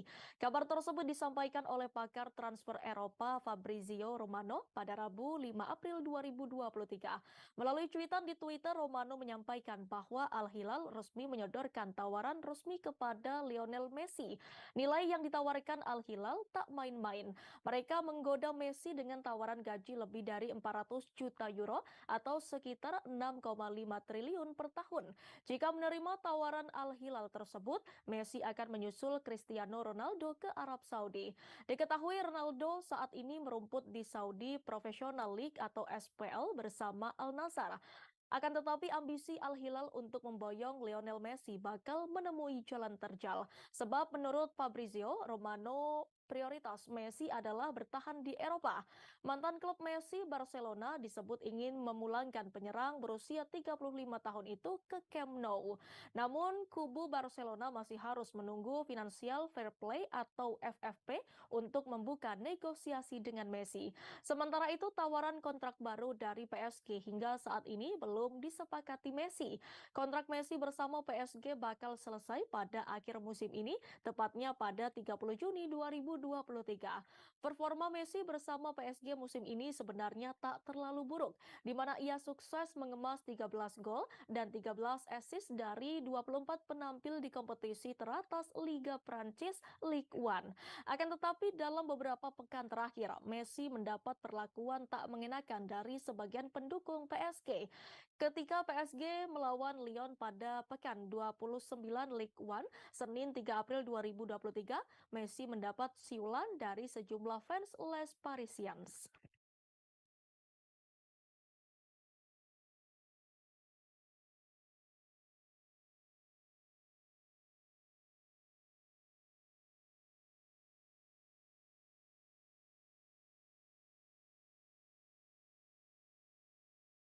Informasi tadi sekaligus menutup perjumpaan kita di live update sport pemirsa. Namun setelah jeda pariwara berikut, saya masih akan menemani Anda dalam program live update seleb.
Sudah meninggalkan kita beberapa waktu yang lalu. Oleh sebab itu, apapun yang terjadi, tetap kita kembalikan kepada Yang Kuasa. Maka kami coba memandu acara kita pada malam hari ini. Yang pertama adalah pengantar dari kami. Yang kedua, nyanyi dan doa kami serahkan nanti ini dari pihak gereja. Mudah-mudahan pihak gereja sudah ada. Yang ketiga adalah sepatah kata dari keluarga.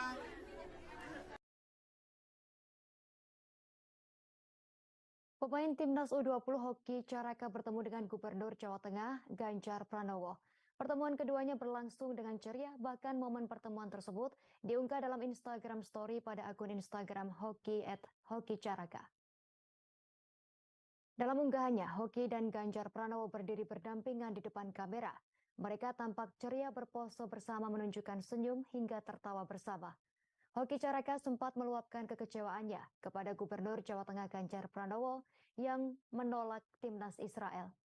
Penolakan tersebut diduga menjadi penyebab batalnya Indonesia menjadi tuan rumah Piala Dunia U20 2023. Hoki menyebut Ganjar telah menghancurkan mimpi para pemain sepak bola muda Indonesia. Kini keduanya sudah melakukan pertemuan. Hoki juga mengungkapkan bahwa semua kegundahan yang dituliskannya pada akun Instagram Ganjar Pranowo semua sudah clear. Pada unggahan keduanya pun saling tertawa dan bersalaman.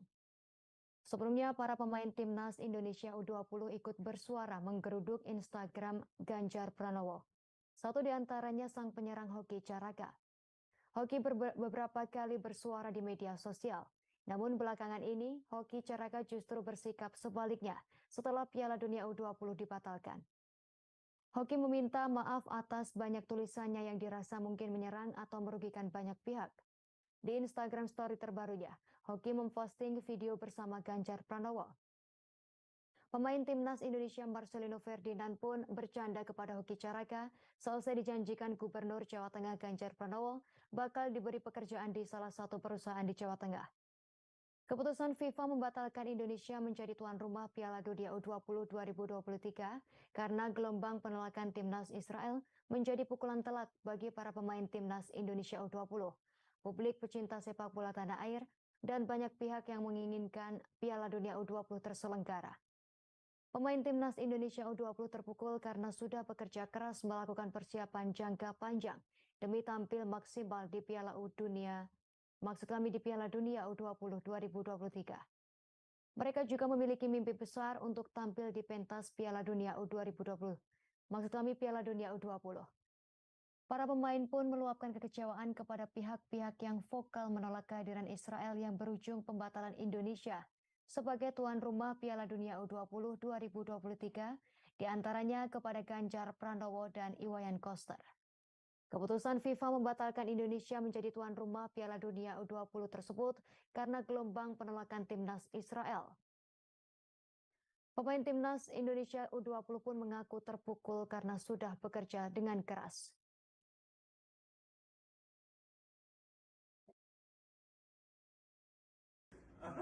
Oke guys, saya sedang bersama Pak Ganjar, sudah clear. Mana aja, clear apa, gak apa-apa, mana hebat kok ya. Iya. Dia anak hebat, kita harus dukung. Siap, makasih Pak. Oke.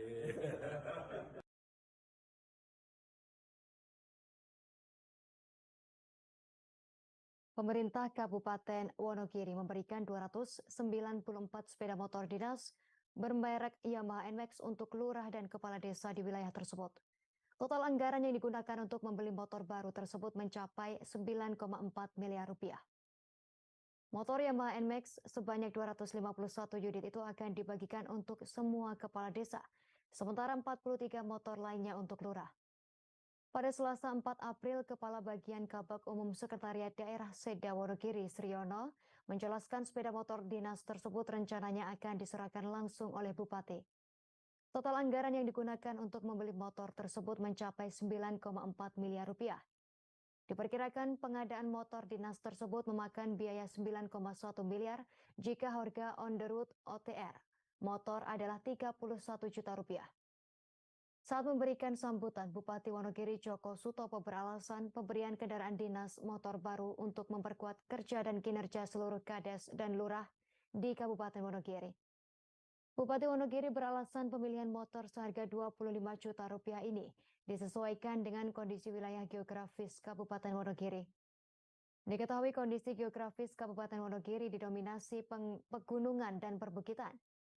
Sebelum dibagikan, ratusan motor tersebut telah terparkir rapi di Kompleks Pemkab Wonogiri pada Jumat 31 Maret 2023 lalu.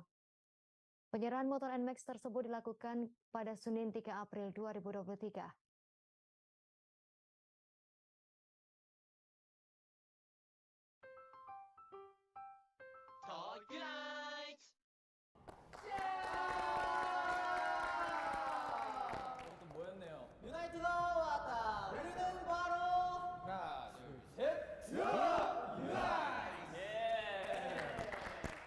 오늘은 바로 육체전입니다. 육체전. 숙소 전용기를 선수관입니다. 굉장히 이거 중요하거든요, 저희한테. 삼겹살 3일 동안 먹을 준비부터 하고 있어요. 홀등에게 출근길 코디를 3일 동안 시킵니다. 코디 3일 동안이요? 코디 좋다. 그럼 벌칙까지 알아봤는데요. 그럼 첫 번째 라운드로 한번 가보도록 하겠습니다.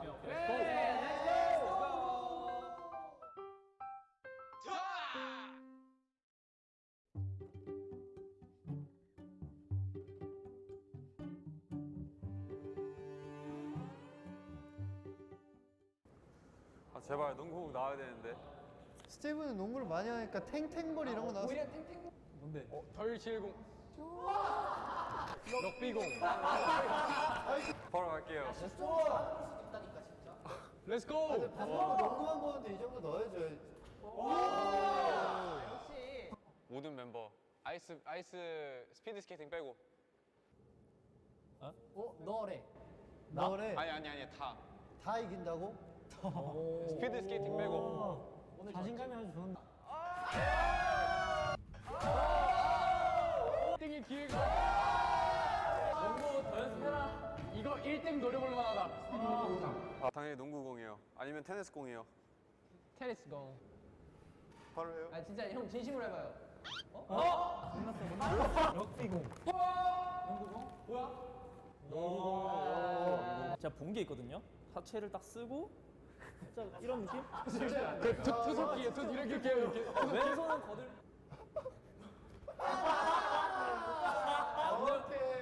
영화 보니까 강백호가 이렇게 던지더라고. 한번 해보세요.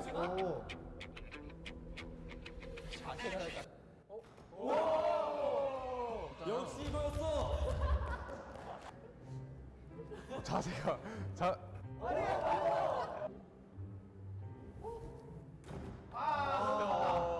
이걸로 15점 못 나오면 안 되지.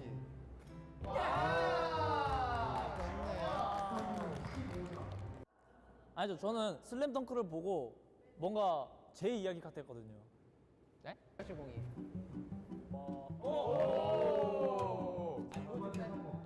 될 수 있어! 나이스! 10점!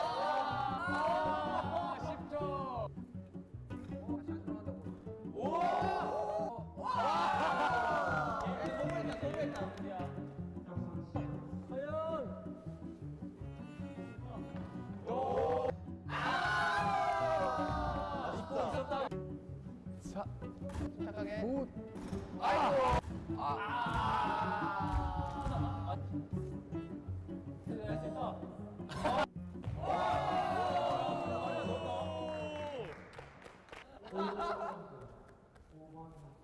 의외로 잘하면 어떡해? 오케이.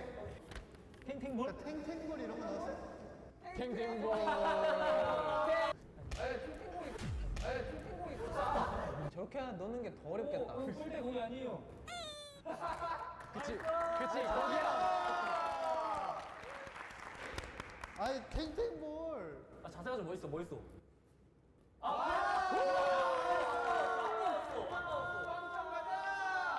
할 수 있다. 이 흐름 그대로. 아니 잠깐만. 아니 이게.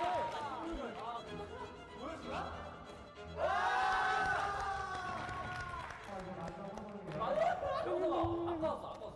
자세 멋있어. 아까 그 자신감 보여줘. 형, 그 감이 잃지 마요. 오, 닿는 것도 안 보였어. 보여주나?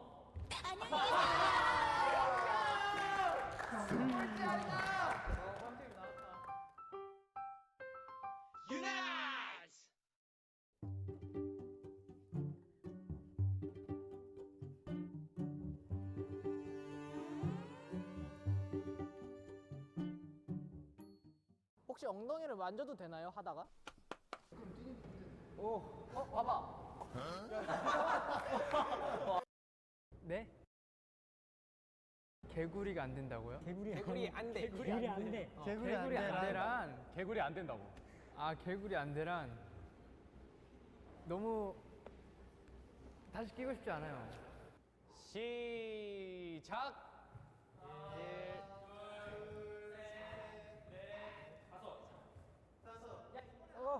1, 2, 3, 4, 5, 6, 7, 8, 9, 10, 1, 2, 3, 4, 5, 6, 7, 8, 9, 10, 1, 2, 3, 4, 5, 6, 7, 8, 9, 10, 1, 2, 3, 4, 5, 6, 7, 8, 9, 10, 1, 2, 3, 4, 5, 6, 7, 8, 9, 10, 1, 2, 3, 4, 5, 6, 7, 8, 9, 10, 1, 2, 3, 4, 5, 6, 7, 8, 9, 10.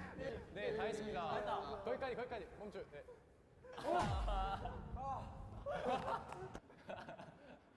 잘 어울려. 갑니다. 오케이, 엘리펀트 농. 자, 준비해 주시고 시작. 하나, 둘, 셋, 넷. 한 바퀴 더 돌아야 돼요. 다섯.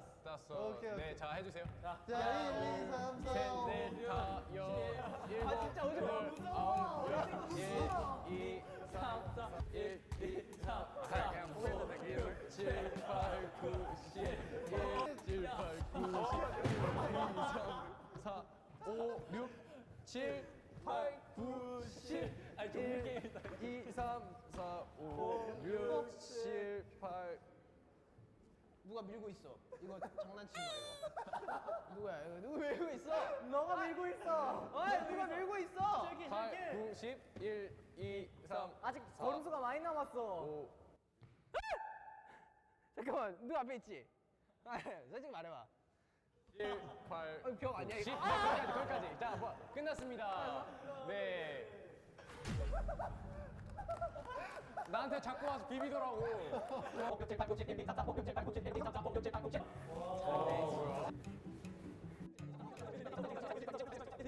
벌써? 오. 네. 다섯 개 정도 더 했어. 오!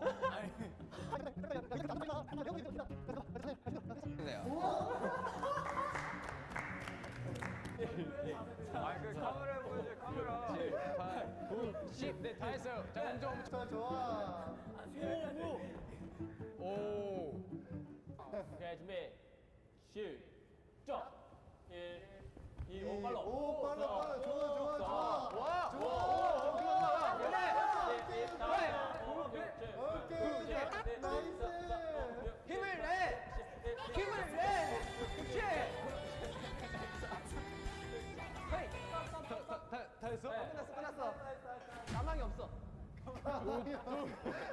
뭐야? 그게 저는 몰랐는데 자꾸 뒤로 가려고 했거든요. 그래가지고 이렇게 뛴 건데 사실 이렇게 빙글빙글 돌고 있었더라고요. 일부러 했던 소문이 있던데. 아니요. 귀여워 보이고 싶어서. 귀여워 어필하려고. 이런 것도 좀 의도적이야. 굉장히 의도적이야 이거. 인위적이야. 아닙니다. 이게 좋은데? 이 손을 부들부들 떨어야 돼. 할게요. 준비, 시작. 1, 2, 3, 4, 5, 6, 7, 8, 9, 10. 머리를 썼는데 생각보다 안 되더라고요. 1, 2, 3, 4, 5, 6, 7, 8, 9, 10. 1, 2, 3, 4, 5, 6, 7, 8, 9, 10. 1, 2, 3, 4, 5, 6, 7, 8, 9, 10. 1, 2, 3, 4, 5, 6, 7, 8, 9, 10. 1, 2, 3, 4, 5, 6, 7, 8, 9, 10. 안녕히 계세요, 여러분. 1, 2, 3, 4, 5, 6, 7, 8, 9, 10. 1, 2, 3, 5, 7, 8, 9, 10.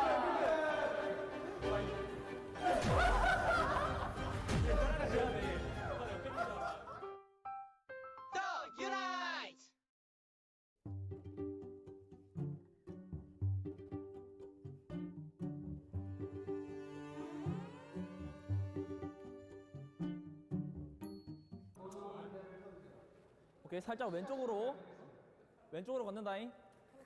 난 정면으로 간다. 죽은 사람 없어? 은상이 형 맞았다. 은상이 형 아웃입니다. 자, 안대를 벗고 나와주세요. 아니 완전히 안 나왔어. 먼저 아웃 시켰어 얘. 뭐야? 형석이 형 아웃. 현승이 형, 스티브 형 아웃.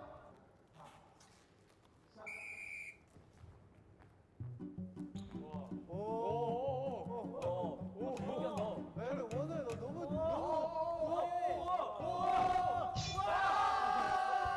너 엑스칼리버! 자. 죽었어. 아니 뭐야 이게? 아니 이 사람 뭐야? 아니 다 앉아 있어. 나 누구 닿는 거야? 형석이 아웃.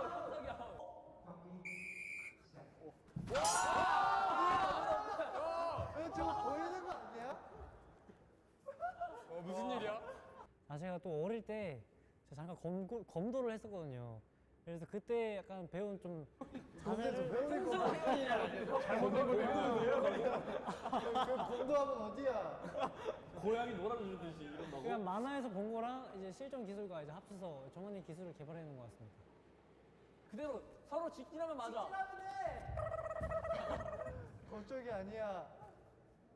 아니 쟤는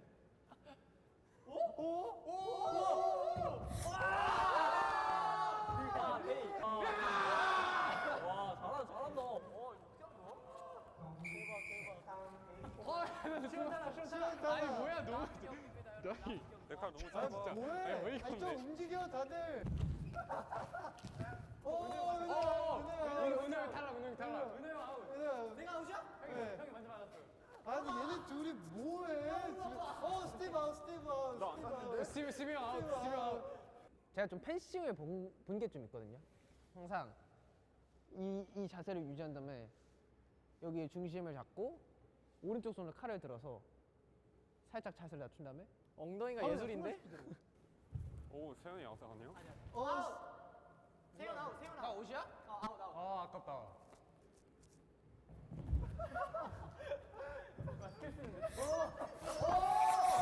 아니 아직 칼 닿았어.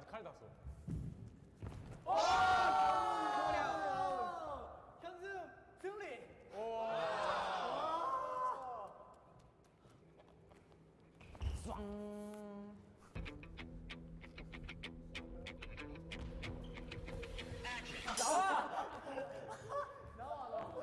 아니 기분 나쁜데? 영위죠, 영위. 순위 왜? 순위 왜권? 압도적인 실력. 근데 저는 제 밑사람은 보지 않는 경향이 있어서 여기까지 얘기했습니다. 오케이.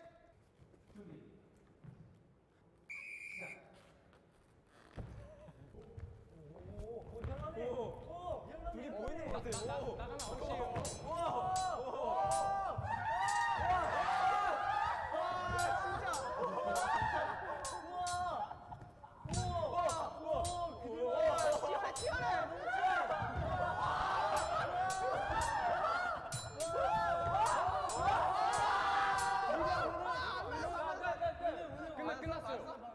형석이 형이 이겼어요. 제가 10점 안 먹고 마이너스 10점 할 수 있어요? 마이너스 10점으로 좋아요. 그냥 마이너스 10점 되는 와. 나 얘 빵점 됐으면 좋겠어. 아니 경기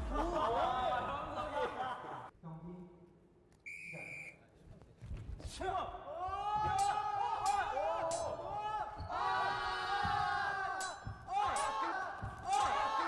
아, 안 됐어? 형석 형이 졌습니다.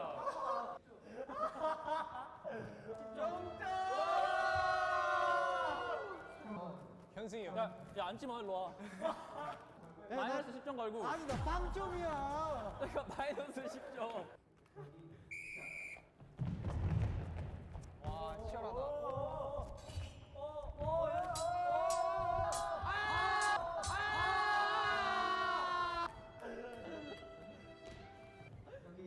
끝났어 임마 끝났어. 누가 이겼어요? 너가 이겼어 너가. 마이너스 10점이야? 경기 시작.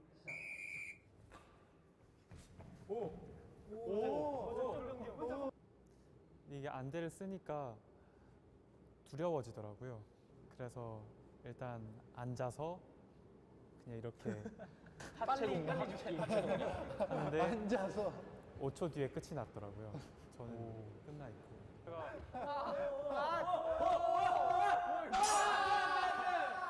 와 오늘 이게 뭐야 이게? 와 근데 우영 잘하는데? 그 나와요 그 전에. 형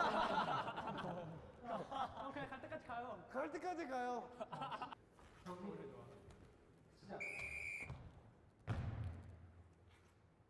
왜 아무 소리도 안 들리지?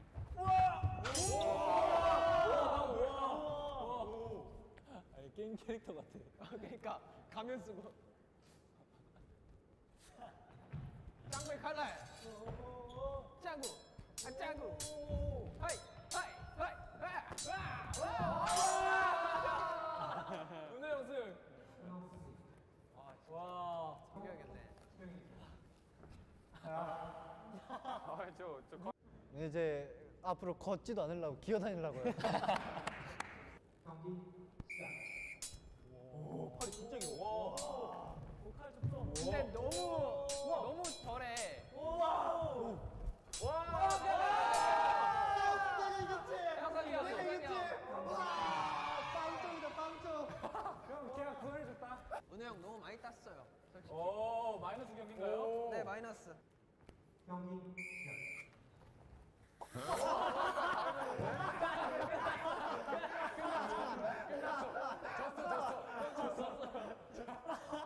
경기 시작. 오 좋다 시원. 펜싱 대 검도야? 이건 뭐야? 뭐야? 잠깐만. 앞에 있다는 걸 알았어. 아 저거 누가 처음 만든 거야 도대체?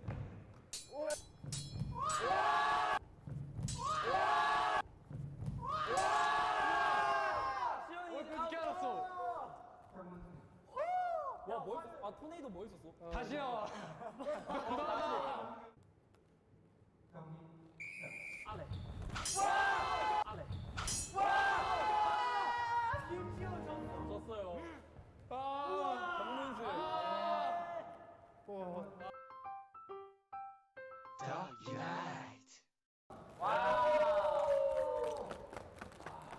팀 발표하겠습니다.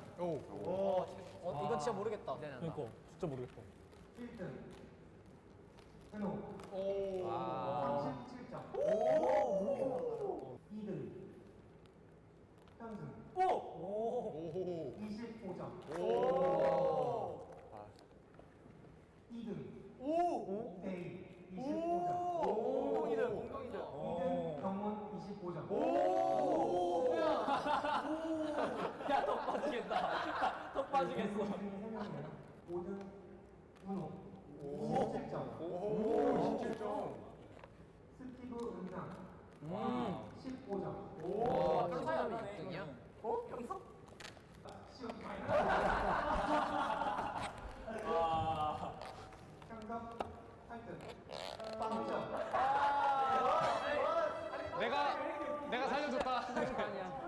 어떠셨나요? 전반전 총 3개의 경기. 3개의 경기였죠. 3개의 경기였나요? 맞죠. 세계의 경기였죠. 세연의 경기. 펜싱이 정말 야무졌네요. 네. 펜싱 국가대표 되려고요. 일단 저는 오늘 끝나고 병원 한번 가보려고. 네, 그러면 또 후반전이 기다리고 있으니까. 후반전에!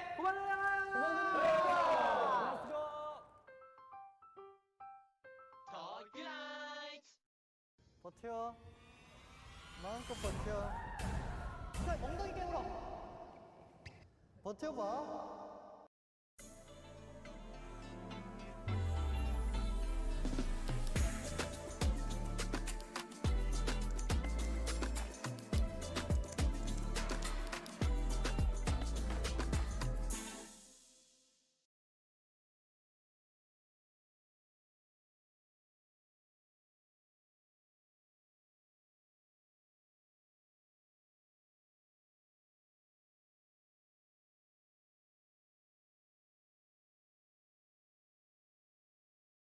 Sebuah tangkapan layar status seseorang berisi foto barang bukti baju bekas impor yang viral di media sosial menjadi perhatian kepolisian.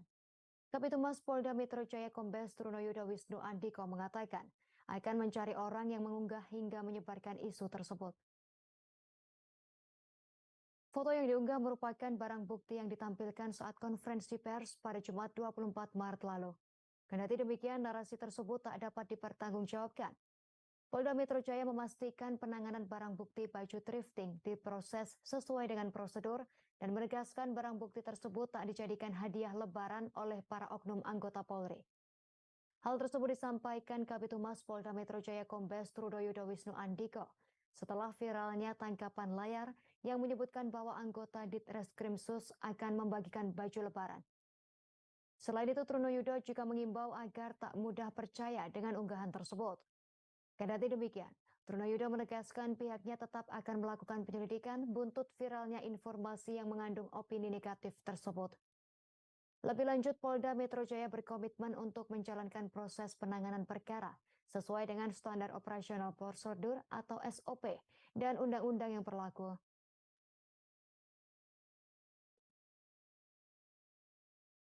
Rekan-rekan, peristiwa ini berkembang dengan adanya satu akun yang tentu kita harus bijak ya, kita melihat siapa yang menyebarkan. Apabila fake akun, tentu tidak akan menunjukkan identitasnya secara asli ya, bukan berarti informasinya tidak asli, bisa saja, tetapi kan butuh kebijakan untuk menelaah kembali apakah ini hoax ataukah fakta, kemudian dikembangkan. Ketika dikembangkan opini bergulir, tentu dalam hal ini penyidik dalam melakukan langkah-langkah proses penyidikan, alat bukti, barang bukti, ya, barang bukti itu ada direktorat tersendiri yang dikelola oleh Direktorat Tahanan dan Barang Bukti Dirtahti, bukan oleh penyidik. Tentu pengamanannya bisa kita lihat bersama-sama ada di Direktorat Tahti. Jadi saya yakinkan, saya tegaskan, tidak ada barang bukti sekecil apapun keluar dari yang dilakukan penyidikan atau penyitaan oleh penyidik. Ya, semuanya tertata secara prosedural, profesional dan proporsional. Dan alat bukti atau barang bukti ini juga ya, barang bukti maksud kami, barang bukti ini juga pada konteksnya kan untuk digunakan proses pembuktian.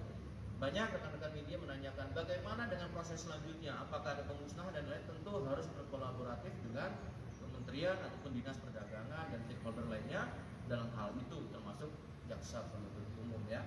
Tentunya perkembangannya akan disampaikan kepada rekan-rekan. Namun kami sekali lagi menghimbau ya, jangan sampai ini sudah berkembang menjadi suatu opini. Ini eranya post truth, kita sama-sama menjaga ya, di mana tidak lagi kebenaran, tapi yang dilihat adalah banyaknya suara kemudian menjadi pembenaran. Ini perlu diantisipasi untuk menjaga kondusivitas dan kemudian juga untuk menjaga profesionalitas penyidik dalam hal melakukan ini. Kami terima kasih dapat masukan. Informasi tadi sekaligus menutup perjumpaan kita dalam live update pagi hari ini. Terus saksikan informasi terbaru lainnya di seluruh kanal YouTube Tribun Network. Saya Justina Kartika dan kru yang bertugas pamit undur diri. Selamat menunaikan ibadah puasa bagi Anda yang menjalankan dan sampai jumpa.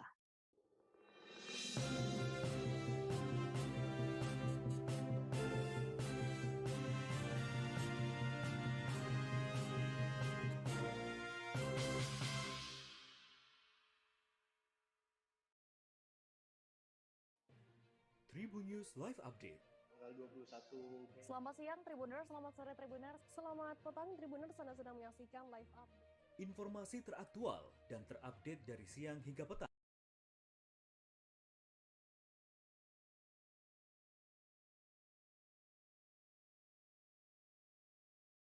Try the AWS free tier and discover how AWS AI and machine learning helps make accurate predictions, turn text into speech, automate image and video analysis, improve customer experiences, and more. Get started for free.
home.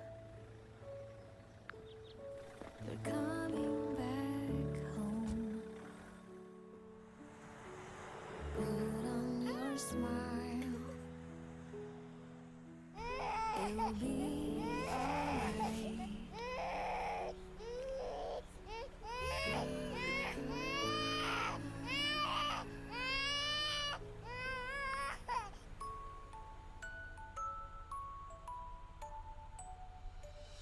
Together, friends. Come together, friends. We'll make it through. As we find out. Kebersamaan mempertemukan kita pada keluarga. Nyalakan kebersamaan bersama Telkomsel Siaga.